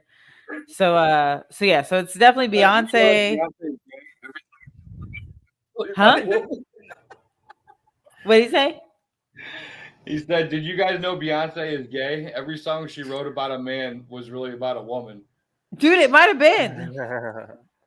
Either way, the show was fucking fire. The show, I don't care who it was about. Shit was, I've never seen anything like that in my life. I've never seen a completely moving stage that elevated and lowered and filled with water and set on fire. And like, it was a whole experience, and worth every dollar, every fucking dollar.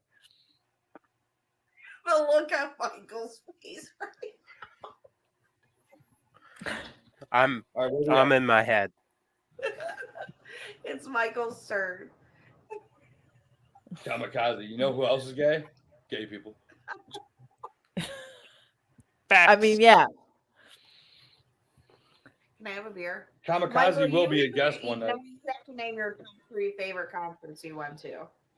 Well, top 3 is going to be hard. I technically have only ever been to 2 concerts. All right. I saw Godsmack at what was, I think, freshman year in high school here in Maine, but 8th grade, middle school, I went to Ozfest in 2007 in Massachusetts, and that was badass. I was scared as an 8th grader. I saw people carried away on stretchers into ambulances and smelled some things that once I was older realized was crack, coke, and meth. Not weed. I know what weed smells like, and that was not weed. Got to see Lamb of God. I was in a wall of death. Got to see this weird band called Lordy. Got to see fucking Static X before Wayne died. I think. Yeah, that was a cool concert. But then I was thinking, and technically, it's still a concert. at Skankfest, they have, I mean, one, I saw Steel Panther, which I've recently learned that other people know about. They're like a kind of a comedy band. But the Goddamn Comedy Jam, which is hosted by Josh Adam Myers. He's a comic, but he has a whole front band, and it's basically set up so that our favorite comedians get to sing their favorite song with an actual competent band and a giant crowd of their comedy fans that love them. And there's crowd interaction. Like sometimes they'll end up calling a guy up from the crowd in the like in between songs just to make up a song on the spot. So that was a lot of fun, and I think that was 3. That was 3. Well done. First, your Can turn. you tell I'm high? I've only been to like 3 concerts. I'm not big on concerts usually. The best was it was a dual, what is it, live opened for Counting Crows. I That saw was- the Counting Crows open for you'll never guess who. You'll never guess who. Matchbox 20. They sounded Wow. great though. They Yeah, were great. that was a good show. Let's see, what's another one? Eagles. I've seen the Eagles. I've had a long day and I hate the fucking Eagles. You see me, buddy? You see me? And Colton Big Lebowski? you probably don't even know who the other concert is, who the guys. Do you remember, did you ever watch The Real World? Season Yeah. 2? Season Christina 2? Brzezinski? No, I think it's Dude, Bruce wasn't even fucking born yet. Or I mean, Oh, Michael wasn't no, even I know born he yet. wasn't. Yeah, but have you guys seen it? It was one with Pedro and Yeah, probably when I was like 17. yeah, okay. 16. Well, anyway, John Brennan was one of the people in it, and he did a concert, and it was in my Oh, right town, on. and I went to it. So that was it. Your turn. Your turn. No. Okay. See, we went. Eric Church, probably in Cleveland on 420. That was a good show. Oh, that's when I got really close to him. And my boobies bounced. Kip Moore, when I almost got thrown out. That was a good show. That was fun. That was a fun night. Thankfully, the ladies love my husband.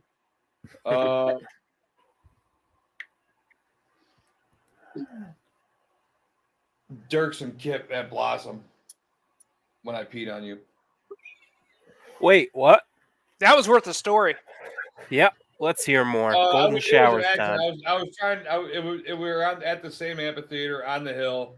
I was drunk. He didn't have to drive home. I didn't have to drive, so it was like one of the few times that I don't have to get us home. So I was, and I tried peeing in a 24-ounce can, and she was my shield. And I mean, it was dark. I was drunk. It's on a hill. I felt my legs starting to get My wet. dick might not be that big, but it ain't that little. I was like, "You're fucking peeing on me, you asshole! Fucking peeing on me!" My rock and my shield in a tossed ocean of piss. Better write that shit down because I'm gonna forget. Oh shit! Now it's my turn. Uh-oh. An honorable mention was seeing Charlie Sword Daniels. of Damocles. Oh, that'd be hangs good. over your head.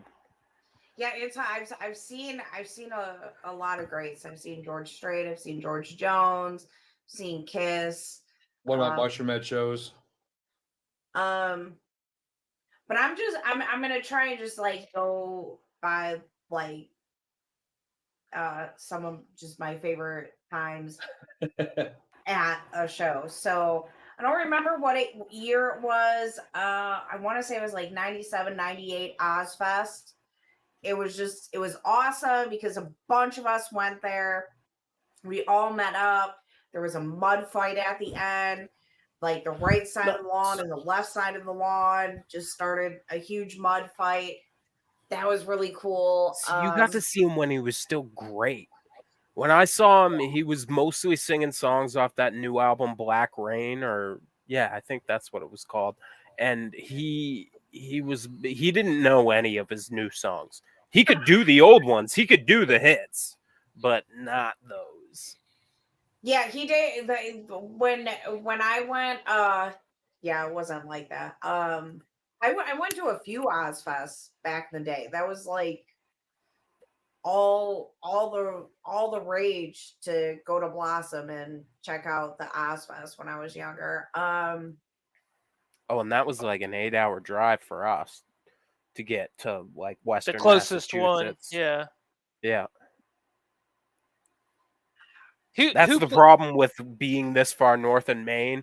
There's no comedy. There's not a lot of great shows.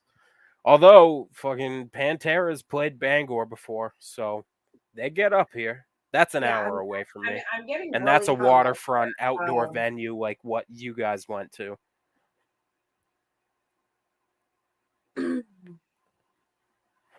I think I'm gonna do a tie for first. That's what I'm gonna do. So, Eric Church, the same one he was talking about, because that was after my parents We got a both. bot. My dad had just passed away. We didn't get the tickets to go. My dad was like, get the tickets, and I was like, I'm not gonna get the tickets because I don't know what's gonna, like, I don't know what's gonna be happening with you. So I'm not gonna order these tickets. And my dad did, he ended up passing away in December. The concert was in April. And I ended up talking to this chick who was coming down from Cincinnati to see the concert, and this guy was offering an upgrade to floor seats, and the chick that we were with messaged the guy. We were all in like this Eric Church fan group type thing, and she messaged him, and she's like, like, this girl has lost both of her parents, and this is her first Eric Church show, and it's just like a healing experience type thing for her, whatnot. So we got the tickets, and we ended up on the floor that night. Like, I ended up, like, Eric Church came down into the crowd. He was like right by us, and then tied for first. I'm gonna go with Matchbox 20 of this week, only because I got to share it with Adam. And that was really special to me because I'd been to see Matchbox 20, I'd been to see Rob Thomas, but this was Adam's first time going with me, and he ended up appreciating how great they are live, how great they sound, how much they jam out and stuff. And then the other one would be Pantera. I didn't realize it when I was young what I was seeing. I remember like so much of it. And I remember towards the end getting close to the stage and Dimebag Daryl just like rocking out, and me just being like, holy shit, this is like nothing I've ever heard in my life. I was just turned 18, and there was nothing like it to me to be that close to the stage, to feel the music the way I did. And I had no idea in a way what I was seeing, because Dimebag Daryl ended up being sadly shot to death, R.I.P. Yeah, that was here. That was the first and the last time I ever got to see the true group of Pantera. Still have the t-shirt. But I've seen a lot of great concerts, and it's so funny when I'll say to people, Matchbox 20 is one of the best live shows I've ever seen. And, somebody will come along and be like, oh, you must not seen a lot of great shows. And it's like, I've seen George Strait, I've seen George Jones, I've seen Kiss, I've seen Def Leppard. Def Leppard's fucking amazing in concert. They're amazing. You know who else is really good in concert? First, do you remember REO Speedwagon? Oh yeah.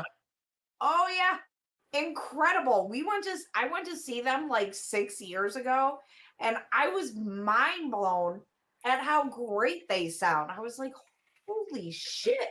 They are really. Some bands will do that to you though. Like you just go and see them, and you're just like, These fucking papers suck. you're just mind blown. Yeah, see, that's why we don't put cat food out when you're down here, you little stinker butt. I have an older cousin who went to a MC Hammer concert back in the day. He said it was the best concert he's ever been to. There were like 100 dancers on the stage at a time. Like he said, it was crazy. Every show was like a Super Bowl halftime show with him. Yeah, basically. Which is I probably saw- why he ran out of money so quick. But Do you remember Chris Cross first? oh yeah, Crisscross make ya- yeah, they were from Columbus. I saw that. Yeah, I never They're saw what? them. They're from Columbus. Oh, are they really? Yeah. Who is Chris Cross? Chris Cross? I saw Public Enemy.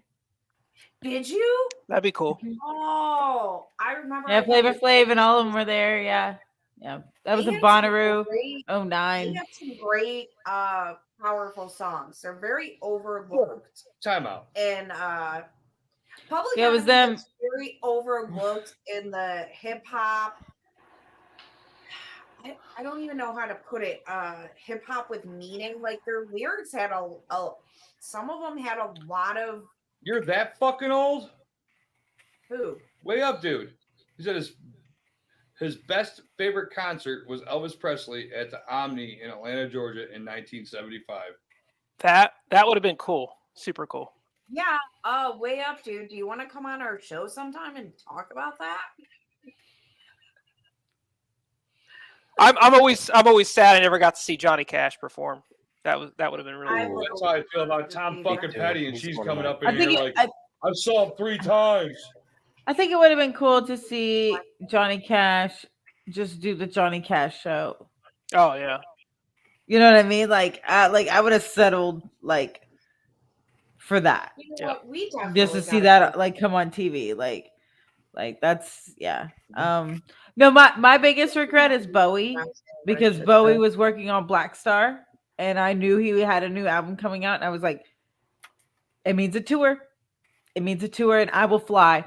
Like I swore, I was like, I will fly. Like I will go. If he goes, if he says he's gonna tour, like I had a credit card limit like ready to like, all right, I'm going because I was like, if David Bowie's still alive and he's gonna tour, I'm gonna see him. Period. I've Dave, seen yeah, you like saw I've seen David the Bowie? no, he died. Oh, Dave did. Oh, Yeah, did Arm he? Dave did. Oh God, I would have killed. That's the one that I wish like I would have like damn. Like I was ready. I was so ready to go see. I was ready. And they said they were like he was gonna tour. Like no one knew he had like his cancer was as bad as it was, but the label definitely had like a tour planned. Yeah, I'd planned to fly to Los Angeles or New York, wherever I had to go. Because I was going. And I had to take off work when Bowie died. When Prince died too. And they died within, the same 2 months of each other, I think. Or a year apart, something like that. Like It was whatever. close. It was close. And It was like oh, God, I remember the day Prince died. I was at work and like I saw it come across Twitter and I was like, no, what? No. And it was like, yeah, Prince died. And I was just like, oh, I was crying. I just started bawling for the rest of the day. I understood how people felt. Like I always thought it was funny when people cried when like John Lennon died and you see all that like footage of people like in New York just crying and like in that moment like I was like I understood maybe seeing Prince live is what like solidified that for me, but like to know what it is to see a prodigy, like someone that is just like talented beyond measure and to like know their talent and like have pursued life because he could have been talented, right? Like just been like a band, like he could have never done anything with it, but he recognized his talent and he pursued it.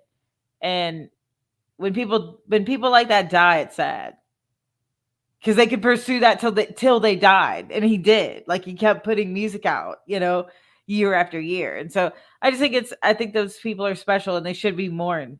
deservedly. And yeah, man. Yeah, I've seen the Stones. Has anyone else seen the Stones? Okay. Don't go see them. Don't waste your money. They're I'm not old. a huge fan. They're They fucking have old. songs that I like, but Aerosmith. Seen Aerosmith top twice. Don't waste your money. Um oh, they're old. Steven Tyler is fucking old, dude. I mean Perry still got it. And he can play, don't get me wrong, but like they're That's old. not food. Yeah. Uh Man, I've seen Bruce Springsteen, Fish. The Boss is good. The Boss is super good. If you're into him, he's awesome. some of the songs. I don't think enough to pay The Police. $170 a ticket. When the police went on tour in 2009, I'd 2008, love to see 2009. Police. Yep, that was incredible. I would love to. Uh, Run, I saw Radiohead for In Rainbows, and that's probably the tour of my childhood that like most sticks out to me personally. That album, I can I listen to that album over and over and over again, all the way through. I don't skip, and I tricked my dad. I told my dad, well, I didn't mean to. My dad didn't understand that Radiohead is not Oasis. And he thought he had signed up for Oasis, so like the whole time he's waiting to hear Wonderwall. Oh, And I'm like, poor yeah, no, dad. they're not gonna play that. And he's like, well, what is this? And I was like, it's you would know them because of Creep, Dad. And he's like, okay. And then eventually he's like, well, when are they gonna play that? I was like, oh, they don't play that live. And like, so we're like on this blanket, and like at that point he's got all this beer, and he's like, look, if you find weed, you bring it here. You understand? You bring the weed here. I was like 17. I was almost 18 years old. He was like, if you find it, you bring it right here. And I remember I woke him up with a joint. I was like, Dad, I found some. You go. little girl did good. I did good. Here. He said the worst live band he ever saw was the Rolling Stones, and It was not good. you know what, Abe? That's the kind of shit that like pisses me off, but like I know I get made fun of for loving Matchbox 20 the way I do. I know I do. Like I get it. Like people Like just what think you- people think they're just this little pop rock band that had a few good songs, but that is not true. Adam can now testify that they're diehard fans, and there's a lot of them. We showed up in the rain. That weather was supposed to be shitty as fuck. Yeah, them 12-year-olds really toughed it out. I'm joking. But like we knew the new songs off of their album that just came out a few weeks ago. We were singing those songs word for word. Rob Thomas sound amazing, and like people look at me and laugh, and I'm like, dude, like I've seen plenty of greats in concert, and yeah, like Alice. it's nice to go to a concert like Matchbox 20, and you know what? There's people playing real instruments. They hire a bunch of very talented people to play real instruments, and Rob Thomas sounds even better than he does on the not even better, he just sounds the same, but there's just more to it when it's live, but there's not all this auto tune and all this shit to make him sound good.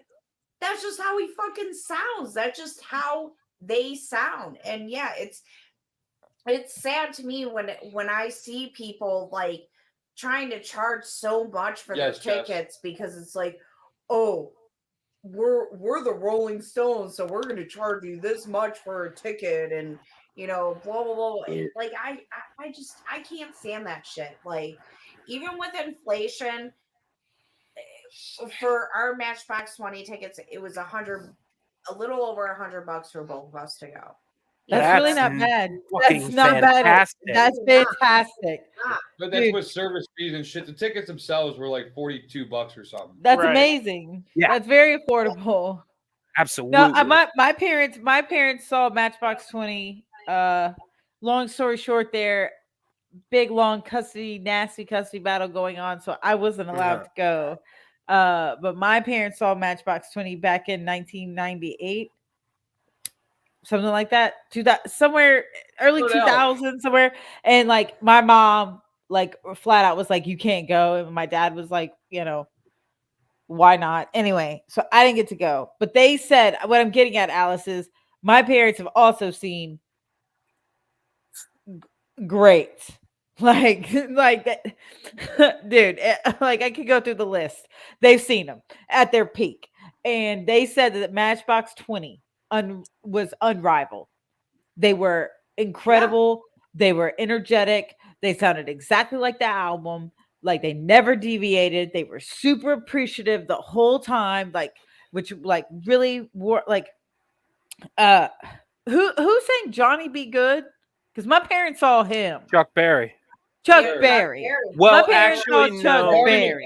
In Back to the Future, Marty went back in time and he rewrote history. Well, before that, yeah, they saw them. They said, they went at Hell Freezes Over tour of the Eagles, like 1stShot. Wait, are we old enough to be CD's parents? How old are you, so. CD? I'm 32. That'd be super weird if I were her dad. That'd be super weird. No, I'm 30. I don't know. I don't think so. I'm 30. I'm 43, so I don't think so. But no, I'm 30. But yeah. Anyway, I'm just saying, like they said that Matchbox 20. Don't let anyone make you feel weird. Matchbox 20 apparently is absolutely incredible live. So so you're not It's wrong. old enough to be my parent. No, he's not. And yeah. My parents are pretty. One of my other favorites was The Killers. Mm. I've seen The Killers twice, and they are really, really incredible. If you ever get an opportunity, I saw Erykah Badu. That was like for me. That was like life, like check mark. Like she's the queen above every other pop star, above every other. Like if I had to elect a monarch, it'd be probably Erykah Badu. She's trying just to think of bands I like to ask if you've seen them now. Have you seen Metallica? Yeah, twice. Have you seen Paramore? Yeah, how about the condoms way up, dude? Let's see if you get this reference. Because I've been to look. I started to go. Yeah, Green Day. I went to American Idiot tour, and Jimmy Eat World opened for them. I also went to Taking Back Sunday, Angels Panic and at the Airwaves, Disco. Panic at the Disco twice. I saw them back in 2010 and 2018 with my little sister. That was crazy to see them. No, not Pink Floyd, but I have seen Roger Waters, and I've seen Pink Floyd. I went to the light show. I saw Pink Floyd Wish You Were Here tour. I still have my t-shirt. That's dope. Then Wish You Were Here. Creed, Atmosphere. That's rap. Hip hop. No. So as far as hip hop, my favorite hip hop show that I've ever been to and seen, and I went to it twice in 3 days. It was the craziest 72 hours of my life. Was Kendrick Lamar and Black Hippie, and this is before Good Kid, Mad City was released. So Swimming Pools was still a single. Yeah. And if you're familiar at all with Kendrick Lamar, like you understand where we're at in the timeline, this before he breaks out. Yes, this is Section 8. This is like underground, like just got found out by Dr. Dre, And so I saw him with his whole crew in New Orleans at the House of Blues in New Orleans. And then they decided to do a surprise show 2 nights later in Baton Rouge at another really small venue. And me and my friends were like, well, we're fucking going. We all worked. We all were in school, like heavy, like juniors, like sophomores, juniors in college jobs. Like we were, and I was like, fuck it. We're fucking going, dude. And so I got to see him twice. in like 3 days. And like ever since then, he's, he like, I mean, it just took off from there, and Grammys after Grammys, since then. But like back then, he was just like this little K Dot from Compton, and it was fucking cool. I've seen the Yeah Yeah Yeahs, and Karen O is a fucking gangster. She's my other girl, my other queen is Erica Badu and Karen O. And like I said, I saw Bruce Springsteen, and I saw him perform Santa Claus is Coming to Town in June. High as fuck. My favorite Christmas songs right there. Dude, it was so funny. He was like, y'all don't even know what day it is. He's like, y'all are tripping so hard, y'all don't know what day it is. And he was right. I saw MGMT from a tree. Bonnaroo put MGMT at a tent instead of a stage. Their mistake, because 20,000 people showed up to this little tiny situation. And I was on so many drugs that I just like climbed up this fucking tree, dude, and just sat there and watched these people run around on stage and like sing the anthems of my high school life, my young life. Yep. Can't replace that forever. It was incredible. Dropkick Modest reference? twice at Voodoo, both times. yeah. I thought that was Shot in the Dark. Modest Mouse on the beach. Nice. Ocean Breeze Salty. Pretty Lights on the beach. Pretty Lights 9 times. Hell yeah. I remember when Pretty Lights was a cutout. We would have been a cardboard cutout with a rope light, and Yep. it just strobed like this. And I remember whenever he opened for Dead Mouse at Voodoo 2011, Speaking of 2010, Voodoo, 2011. Kenny Wayne Shepherd. Of Ever seen? Okay, you've never heard of Kenny Wayne Shepherd? yes, I have. Okay. But no, I haven't seen him. Right. Mm-mm. For some reason, Voodoo Child makes me think of him instead of Jimi Hendrix because he has a great cover of it. But yeah. I did see. Probably too young. No, I didn't see Zappa. I did see Richie Havens before he died. Nice. Richie Havens performed Freedom for 17 minutes to open Woodstock. And I saw him perform that live. He opened for Jefferson Airplane, who I met because I had a sorority sister whose dad was from LA, and he was a promoter, and he promoted these people. So I got to meet Richie Havens, the remaining members of Big Brother and the Holding Company, which I cried. I was literally shedding tears because I was like, you guys knew Janice? Like, dude, I was like totally fangirling. It was so bad. It was so bad. Oh my God. I was like, Janice Joplin is just my, oh my God, it was bad. Yeah, they're like, yeah, she was incredible. Yeah, we knew her. Yeah. And then they didn't have Grace Slick with them, obviously, but I didn't get to meet a lot of the members of Jefferson Airplane, not Starship. Right. Airplane. What's the Yorma? What's his last name? From Jefferson Airplane. Or is it Starship? Anyway, he lives down in southeastern Ohio. You're my dad.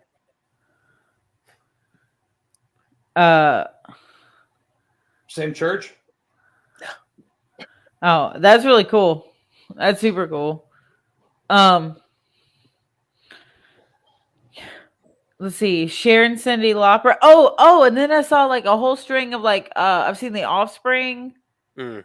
And I like The Offspring. I think they're one of the most underrated punk fans ever. And I'm not real punk, so I could be wrong. No, they were great. They were awesome. And then I don't know. Either. Whatever. House of Pain. And then Everlast. So like both. Whitey Ford sings the blues. Yep. Oh, I love him. First, no. One of my favorite songs of all time, period. Top 10 favorite songs of all time is Everlast with Santana. Put Your Lights On. Fuck you. That song's amazing. And dude, like, well, Supernatural is one of the greatest albums ever made ever. Period. I'll go to war with somebody on that. And like Put Your Lights On with Everlast, and Santana's guitar is just blues fucking magic. Gold.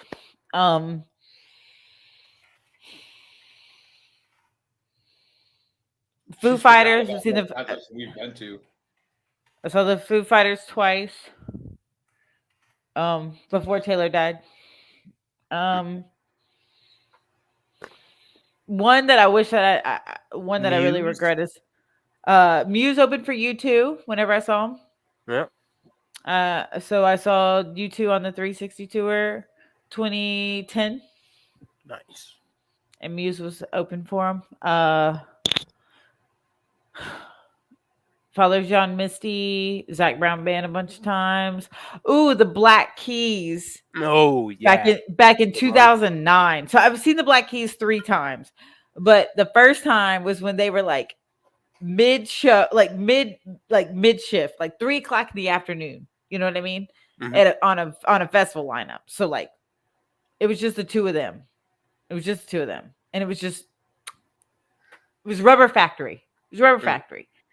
And so Blues Gold. Wouldn't have been able to see any Rage Against the Machine, right? They were already Okay, so Rage gone. Against the Machine, and Red Hot Chili Peppers played at Voodoo Fest 2004 or 5. Okay, and I wanted my birthday's October 30th, so Voodoo's always my birthday. So I went. February. I've been there a bunch of times, and my mom would not let me go. And I was like, Mom, you don't understand. Rage Against the Machine is going to break up. Okay. They're going to break up and they're not going to tour anymore. This is it. And when they come back, they're going to suck so much. Yeah, I knew better. You know what I mean? Dude, I swear to Jesus, my mom was like, no, I didn't talk to her. I was like, well, I don't want anything for my birthday because this is the only thing I want for my birthday. And you could disown me if you don't let me go to this concert, Mom. Dude, I swear I don't know to you Jesus, anymore. if they didn't break up not 6 months later, and I was like, Mom, I told you. I told you. So I was so mad. I was Don't so you ever angry. doubt your baby girl. Anyway, so no, I never got to see Rage Against the Machine. I never got to see Audio Slave, which is honestly someone that, because I'm a much bigger Chris fan than I am any of them. So to have seen an Audio Slave, they're definitely one of my favorite bands of all time. Like putting those voices, like putting Chris's voice with, it's just gold. So, but another interesting one that I've seen that I didn't know at the time who I was seeing. I just thought like, oh my God, how fun. Okay. So this is back in 2018 for sure. Voodoo 2018. Lizzo was performing, and I was like, who is this big girl? Like just fucking like getting breaking TV just screens she's dancing on. Dude, I'm serious. Like, I mean, I was a dancer all my life, and to watch like this big old girl I took just ballet like, for a few years. It is not like easy. fucking like do the splits and shit. I was like, that, and she's playing the flute. Like, I was impressed. Now today, I would never have paid music, right? To like see I actually this woman tried live. to do a split again But, the like, other day, and I had a pulled muscle for almost a month. Yeah, it'll happen. That happens, people, for sure. I used You're to not be able alone. to do that. So I'm just saying, she could jump split. Anyway, so you're just watching this big old girl, play the flute and jump in a jump split. I was impressed. I was like, God damn, this takes a lot of effort. Jethro Tull would appreciate it. I don't know, but I mean, I'm a Piccolo fan myself, but like, I mean, I think it's hard to do all that at the same time. So anyway, Lizzo was like one of my other ones. So it's like definitely not like in my top anything. It was just like a few years later, I was like, oh, I seen that bitch. And yes, she is a big old fat girl. And she can do the goddamn splits. I can't. Now she came out all woke and shit. Now I hate her. But like Yeah, when she and was they're- just a big, when she the was whole just a big fat old, is healthy thing is yeah. Like when she was just a big old girl who did the splits and played the flute, I was like, yeah. bro, you're bad. Be You are bad as 100% that bitch. Be Yeah, that you are bitch. that bitch. Like you are that bitch. Then it became all about this whatever, and I was like, oh wow, Don't we be can't that be friends. fucking bitch. Now you're that bitch, and we can't be friends no more. Now you're that bitch. Well, we were cool. Now we're not. Yeah. You went from that bitch to that bitch. I used to kind of like System of the Down, and then I saw him live, Good and I one. was like, this is it. This is the most kind of god awful shit. It's I've good ever- workout music. Dude, that is so bad live, dude. Have Just, you just or wait, so bad. maybe this is more a question for CD. Have you ever heard of the band I forget if it's Electric Callboy? Electric Cowboy? Electric Callboy. No, I've never heard of that. Maybe check it out on YouTube I will. sometime. I will if you tell me to. I think they're a parody band because it's techno death metal. Okay. And definitely something to work out to, and all the videos are hilarious. And I think they're kind of like the Ant-Word in that they're Okay. making fun of the culture Okay. Yes. and the whole okay. business of it. Well, I'm very familiar with Deanne, with Diane or whatever. I know Yeah. them. I know Yeah. them motherfuckers. And Them Chappie crazy was a great motherfuckers. movie. Yeah. Hell yeah, I'm glad you got that. We're the only ones in fucking 10,000. and 10,000 that know. I remember that very well. Very Yeah. well. Oh, okay. So I do you think remember? you're freaky, and do I you like it remember? a lot. I like you a lot. I think you're freaky, and I like you a lot. It's just so fucking Mice stupid, crawling bro. all over. It's It so is. fucking It's dumb. great, though. It's so good with her What black about Gogo Bordello? Do you know them? Probably. Are they within the Maybe. same They consider genre? themselves gypsy punk. Whatever the fuck that means. Right?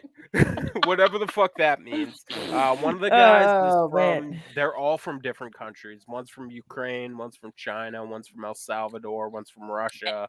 Ain't none of them One's from from Romania. Greece. Then you're not a real gypsy. Fuck off. Right. None of them are Romani. Then no, you don't count. Sorry. You got to prove at least 1/16 Yeah. Romani or you not real gypsy. That's the rules. Get But out of here with your Pocahontas really, ass. to describe Stupid it when Elizabeth listening Warren. to it, now that I think back, it's almost like polka punk. Yeah. Punk. Because they've got an accordion, they got a violin, they got electric guitar, they got guys with accents that sing. That's a good band to watch too. He was in that movie Everything Is Illuminated. Yeah. And okay. Wrist Cutters, I think. Go. All right. What a eclectic, Do you guys remember girl? Do you remember Girl Talk? Yeah. Like the mashup artist. Mashup artist is my favorite. I think if you can mash up other songs to make new songs, like that's just fucking dope.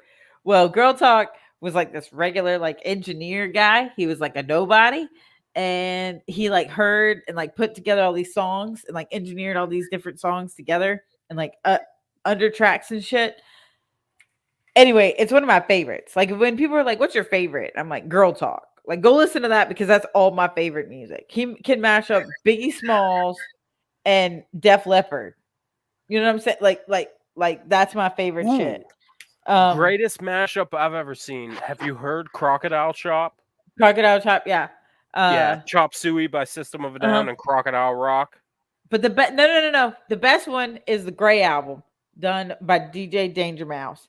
And that is the white album from the Beatles and the black album from Jay-Z. And you put it together and it's gorgeous. It is beautiful. It's gold. It's gold. It's gold. Go listen to it. The Gray album is on YouTube. And anyway, Girl Talk performed at Bonnaroo 09. And that shit was the sickest party I've ever been a part of. Like basically they just like broke down the gates and we're like, anybody can come up here.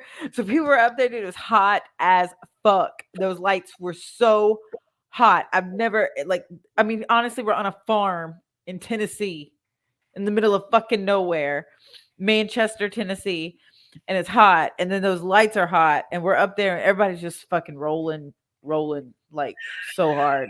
Everybody's on so many drugs, right? Dude, eventually I'm just like, I'm so high, I gotta get off here. I need some water.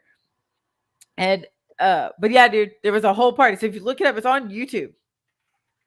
It's on YouTube. Night, Shannon. Night, And Shannon. Night, Sharon. night. Night, Shannon. Love you. I can't believe you guys are so disrespectful to that woman, calling her by the wrong name. Oh, sorry. Oh, I call her Princess Peach.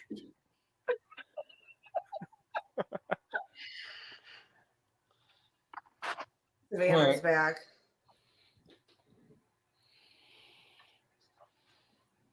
What do you got? Well, I don't know. They were like going off about shows and stuff, and I totally lost my brain. I could keep going. We're a very well formatted show, guys. Everything. It's Do you so listen to like any formatted. foreign bands, CD? Like which different one? languages? She saw Battle. Like Rammstein. Okay, no, so to be there's honest that. with you, no. But there's been like this. It's not a resurgence, but like this boom of like Scandinavian tribal metal. I've heard it. They Yeah, call yeah, it metal. It's not metal. There's no electric guitar in it whatsoever. They're all like native instruments, like drums and shit and bones.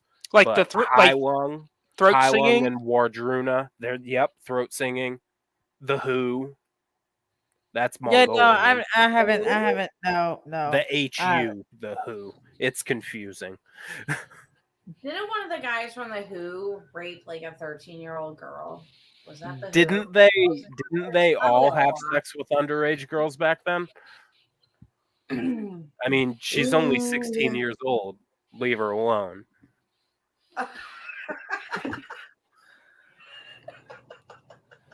Just saying. Wow. Siren, wait till you come my way and see my closet. It's full of 80 shirts.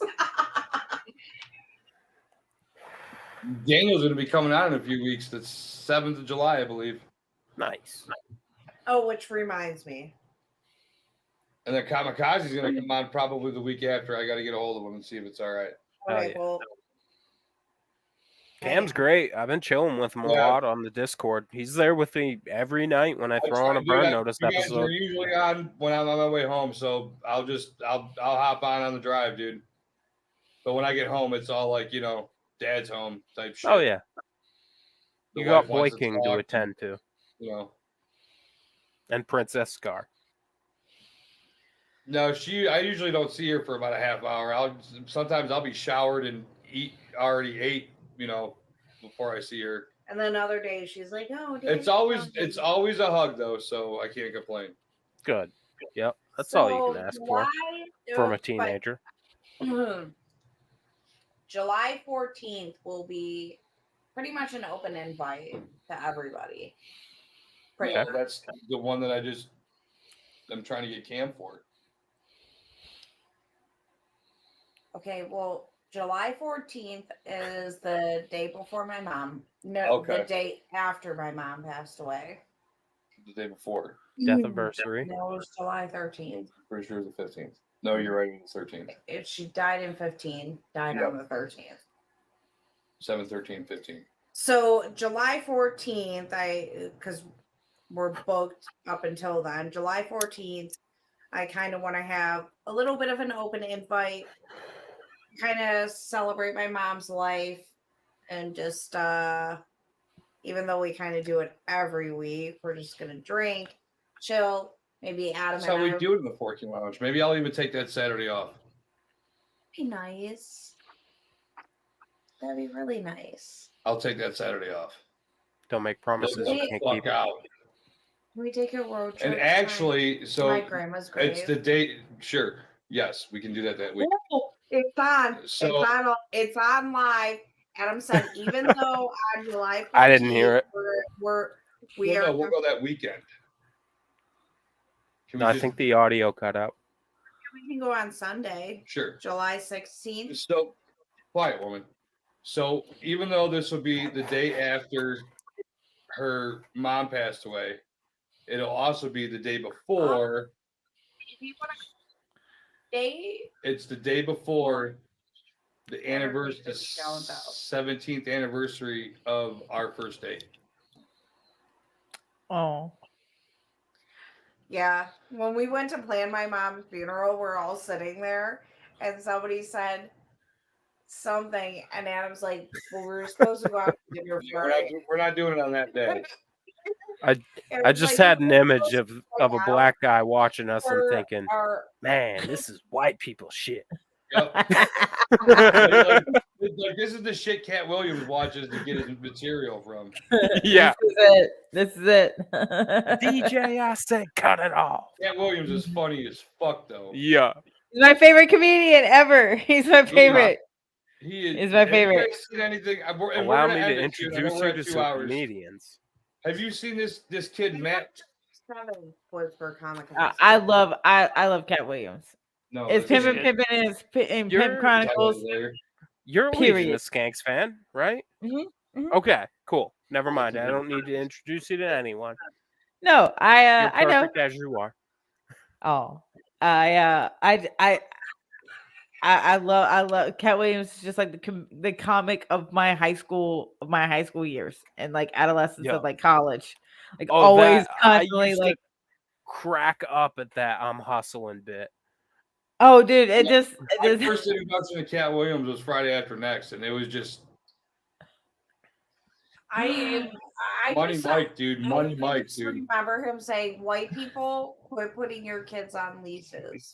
yes. That's just He's like fodder a- for niggas to laugh at. That's all that is. It's fodder It was for like- niggas to laugh. He's very what's the word I'm looking for? Like not acrobatic, but like he like acts out his bit, kind of, you know. Oh yeah. He'll be like, he was like, I was at the grocery store and I saw this little white boy come running out the aisle, and all of a sudden he was like, "Whoa!" But his bit about no. black people needing white friends and white people needing black friends, and like, you know, if you lines like if you don't know what it's hilarious. like to be a tiger in a zoo, how are you ever supposed to know what it's like to be a black person in America? The tiger did nothing wrong. The tiger was being a tiger. The tiger said, if you was to ever come over that goddamn fence, I'm gonna eat your ass. And the tiger ate that kid's ass, and they blamed it on the tiger. And he said the tiger is the only real nigga in the whole situation because the tiger was just being a tiger. Yeah, dude. T.I. No. I saw a clip of his today. It was black people going out and drinking with white people. Oh And yeah. he's like Can't do it. He's like, black people, they drink one drink. Like, it's Hennessy. If it's Hennessy, it's Hennessy. What do you say? Like, Remy's a solid backup, maybe. He's Maybe. like, and then you go out with your white friends, and the scariest part is when you leave the Get house fucked and they're like, up! we're gonna get fucked up. And then he's like, in black people, you gotta be careful, man. White people insist on buying drinks, and a black dude ain't never gonna turn down a drink. He's like, what we drinking? Oh, this is unleaded. Oh, that's spicy. I like that shit though. No, Yeah, it's whenever he talks about mixing coffee and liquor at the same time. He's like, I didn't know, I wasn't ready. No, the best is whenever he talks about y'all. Do y'all remember there was a moment in time where there was this technological advancement of the vape with the bag? Y'all remember that? The weed with the volcano. It was called the volcano. And you twist it in there. The and it original, inflates the the good bag, the original vaporizer. Yes. Okay. Yep. And he said, don't get high with your white friends because I showed up with a lighter and they showed up with a fucking machine that with a science experiment. yeah, it was yes, basically. And and he's like, you hit the bag and you just and it's like that's good, and then you hit it again, and then you back in And your it's house. only gotten worse. You back at your house in the front yard and your driveway. You can't get out your car. You singing Lil Wayne. Fuck.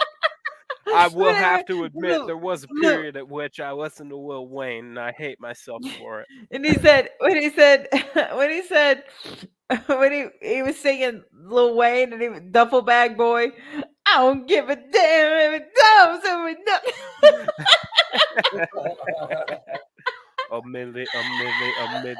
Dude, it's so good. It's so good. So yeah, so I know that Cat Williams fell off a few years back, and I have not listened to any of like the new stuff. I wouldn't know it. It's not my thing. But like back when he was hot, when he was happening, yeah, that's dude, that shit. This shit right here, nigga. This shit right here.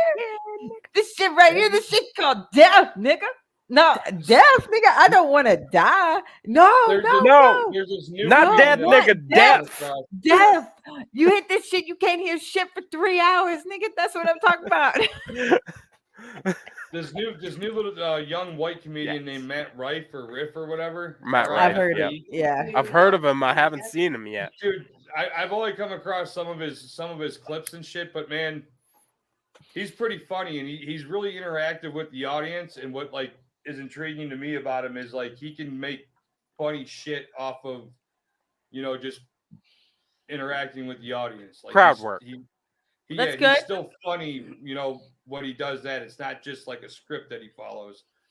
So that's just funny to me. But man, he's fucking. He is funny, dude. He's funny.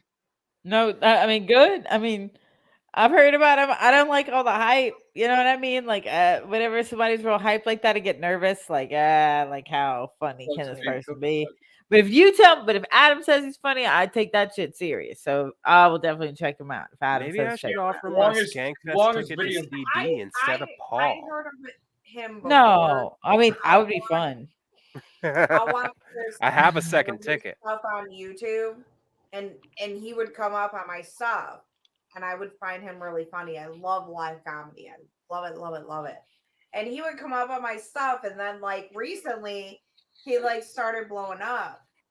And even before he blew up, I tried to look to get us tickets to go and see when he was coming here, which is in October. And it was already sold out. And this was months ago. Oh, that makes no fucking sense. So then he blows up. He like totally blows up. And I see people on Facebook like, who wants to go to Matt Rife with me? And I'm like, he is sold the fuck out. But thanks for being late. And here's the thing. I'm not yelling at anybody for being late to the game, dude. Like, Right. whatever. It's cool. You can be late to the game. Like, there's music that people could say I was late to the game. There's comedy that people Who cares? Say I was late to the game. But What games? Late for what? Funny. Fuck them. I found it so funny that like he just blew up the way he did, and all of a sudden people are like, "I want to go to a show. I want to go to a show." I'm like, it is sold out, dude. That George shit Carlin is was sold like the Nostradamus out. of like fucking late Yeah. 80s, early 90s comedy, dude. The first comic I ever actually found. It was like you got online. it was like a 2-for-1 show. You'd get like a comedy show and like a fortune, reading. Or, Yeah. And then later on, you'd get everything you needed to know about American politics. George Carlin was great. He had a sitcom in the early 90s, I believe. Yeah, I think I remember that. Oh, Or I didn't see something. that. I know I saw him in Dogma. Yeah, he I was in just that. too. remember watching. Wasn't he in Jay and Silent Bob Strike Back too? Talking about I'm World War sure, II? yeah. Oh, Yeah, I think probably, I just yeah. remember watching him on VHS at my friend's apartment because her dad liked him. A lot First his of all, shit- wait a minute. I would like to- still apply today, which And is that was way back when. That was way back when. The honorable And- lady from the South. Yeah. You would Y'all gonna It was tell him? Y'all awesome. gonna tell him? Who Oh, was it? way up, dude, my baby. Yeah, I don't respect your authority, and I do not respect your arrest, and I do not. You cannot put this bitch in cuffs, baby. I've been to jail. I ain't going to jail for that shit. No way. No way. Plus, we ain't even supposed to be on YouTube. How are we even here? We're only here because of Oh. Stoner. I'm missing it. You What's are going missing on it. I YouTube? know. I know. We're gonna. Yeah, It's but on Stone is YouTube. perfect. I know. Please. I didn't say he wasn't. I'm just saying Actually- we're here. So if y'all get a strike because I said the To N show up word, on Stone's doorstep one day in some yellow I tinted saw that aviators earlier. and a fishing vest, well, some 10-inch high boots, black socks, khaki shorts. I'm just and a saying. pistol. I'm just saying, Adam. I say nigga. I ain't gonna quit saying it because y'all on YouTube. I don't care what you say. I know you don't. Just I'm let just you go off saying you about Garth can't Brooks for arrest 25 me minutes. for fucking for saying a word. I Mm-hmm. don't believe in that shit. I remember believe in hearing police speech. the thunder rolls or whatever for the first time. I remember hearing that, and I was like, "Oh, It's a powerful mind song blown." about a Yeah. man. And another man. Maybe he was cheating on his wife with a man in that song. That would be, you know what? That would be your best argument. And he got in trouble because the thunder was rolling. Yeah. Yeah. Well, the thunder from Dude, them. it's It's then. not cheating. It's not cheating on your wife if your wife knows you have a relationship with the man. But she's waiting in the window at 3:30 in the morning in her favorite flannel gown. Ooh, CD JVP His. said he'll arrest you. JVP will. Oh boy. Don't tempt me with a good time. Doing that in our chats. Please stop doing that. Whoops. Oh, I got it too. That doesn't stop being funny. It's always Fuck fun. yeah. It's always funny, dude. Tower gang. Dude. I am All that right. bitch. We're gonna close this out. Yep. I 'cause could have I'm called a that. little buzzed. Adam, come back. Can't land this plane without a co-pilot. All right, ladies first. CD, what do you want to plug? Oh my babe? god. Oh my god, I don't count. Pete Quinones was on with Dave Casey and the one and only Daniel Smots on the Systems Down podcast this week. Please go check that out. They talk about Uncle Ted. I think it's a great surmise of his life. And check that out. Check out all of the FMU podcasts. That's the main one. Way up.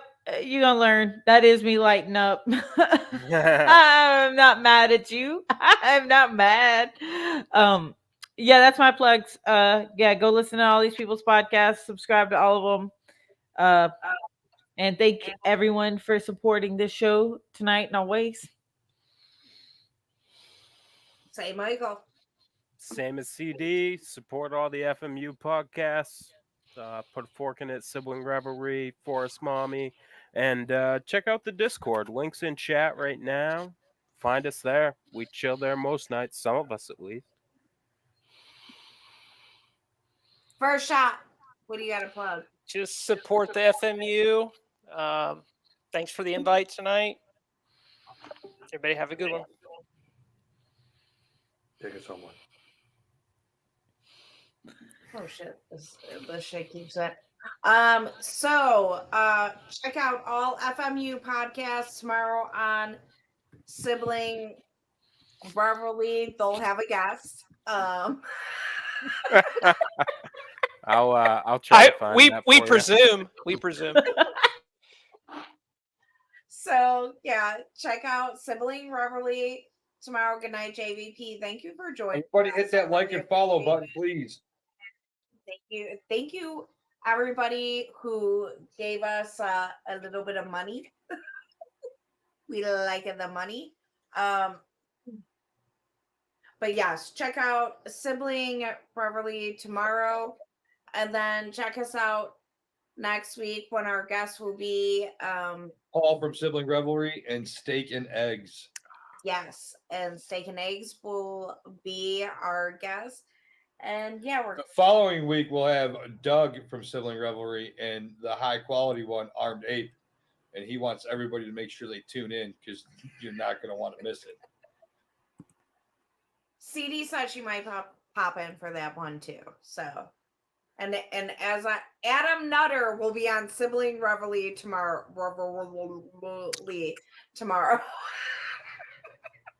Can you imagine having? I thought my last name was fucked up, man. Right. Oh, we had a teacher with the last name Cochran, and we made life hell for him. My As you shop should. teacher's name was Dick Kinkoff. He had man. two doors to his room, and one was in the back. I mean, it was too easy. Cox coming in through the back door. Steak and legs. Sorry, it's steak And he and shaved legs, his head guys. and his It is eyebrows. Steak and Legs. Yeah. So her and Paul will be on next week, and then Doug and Armed Ape will be on the week after that, and then Daniel the week after that, the 7th. Daniel will be on. And then the 14th is going to be an anniversary free for all. Yeah, it's going to be celebrating my mom's life. So we're just going to send out the stream to all of our faves and anybody who wants to join us. We have a limit of 10 people, I think, that we can allow on.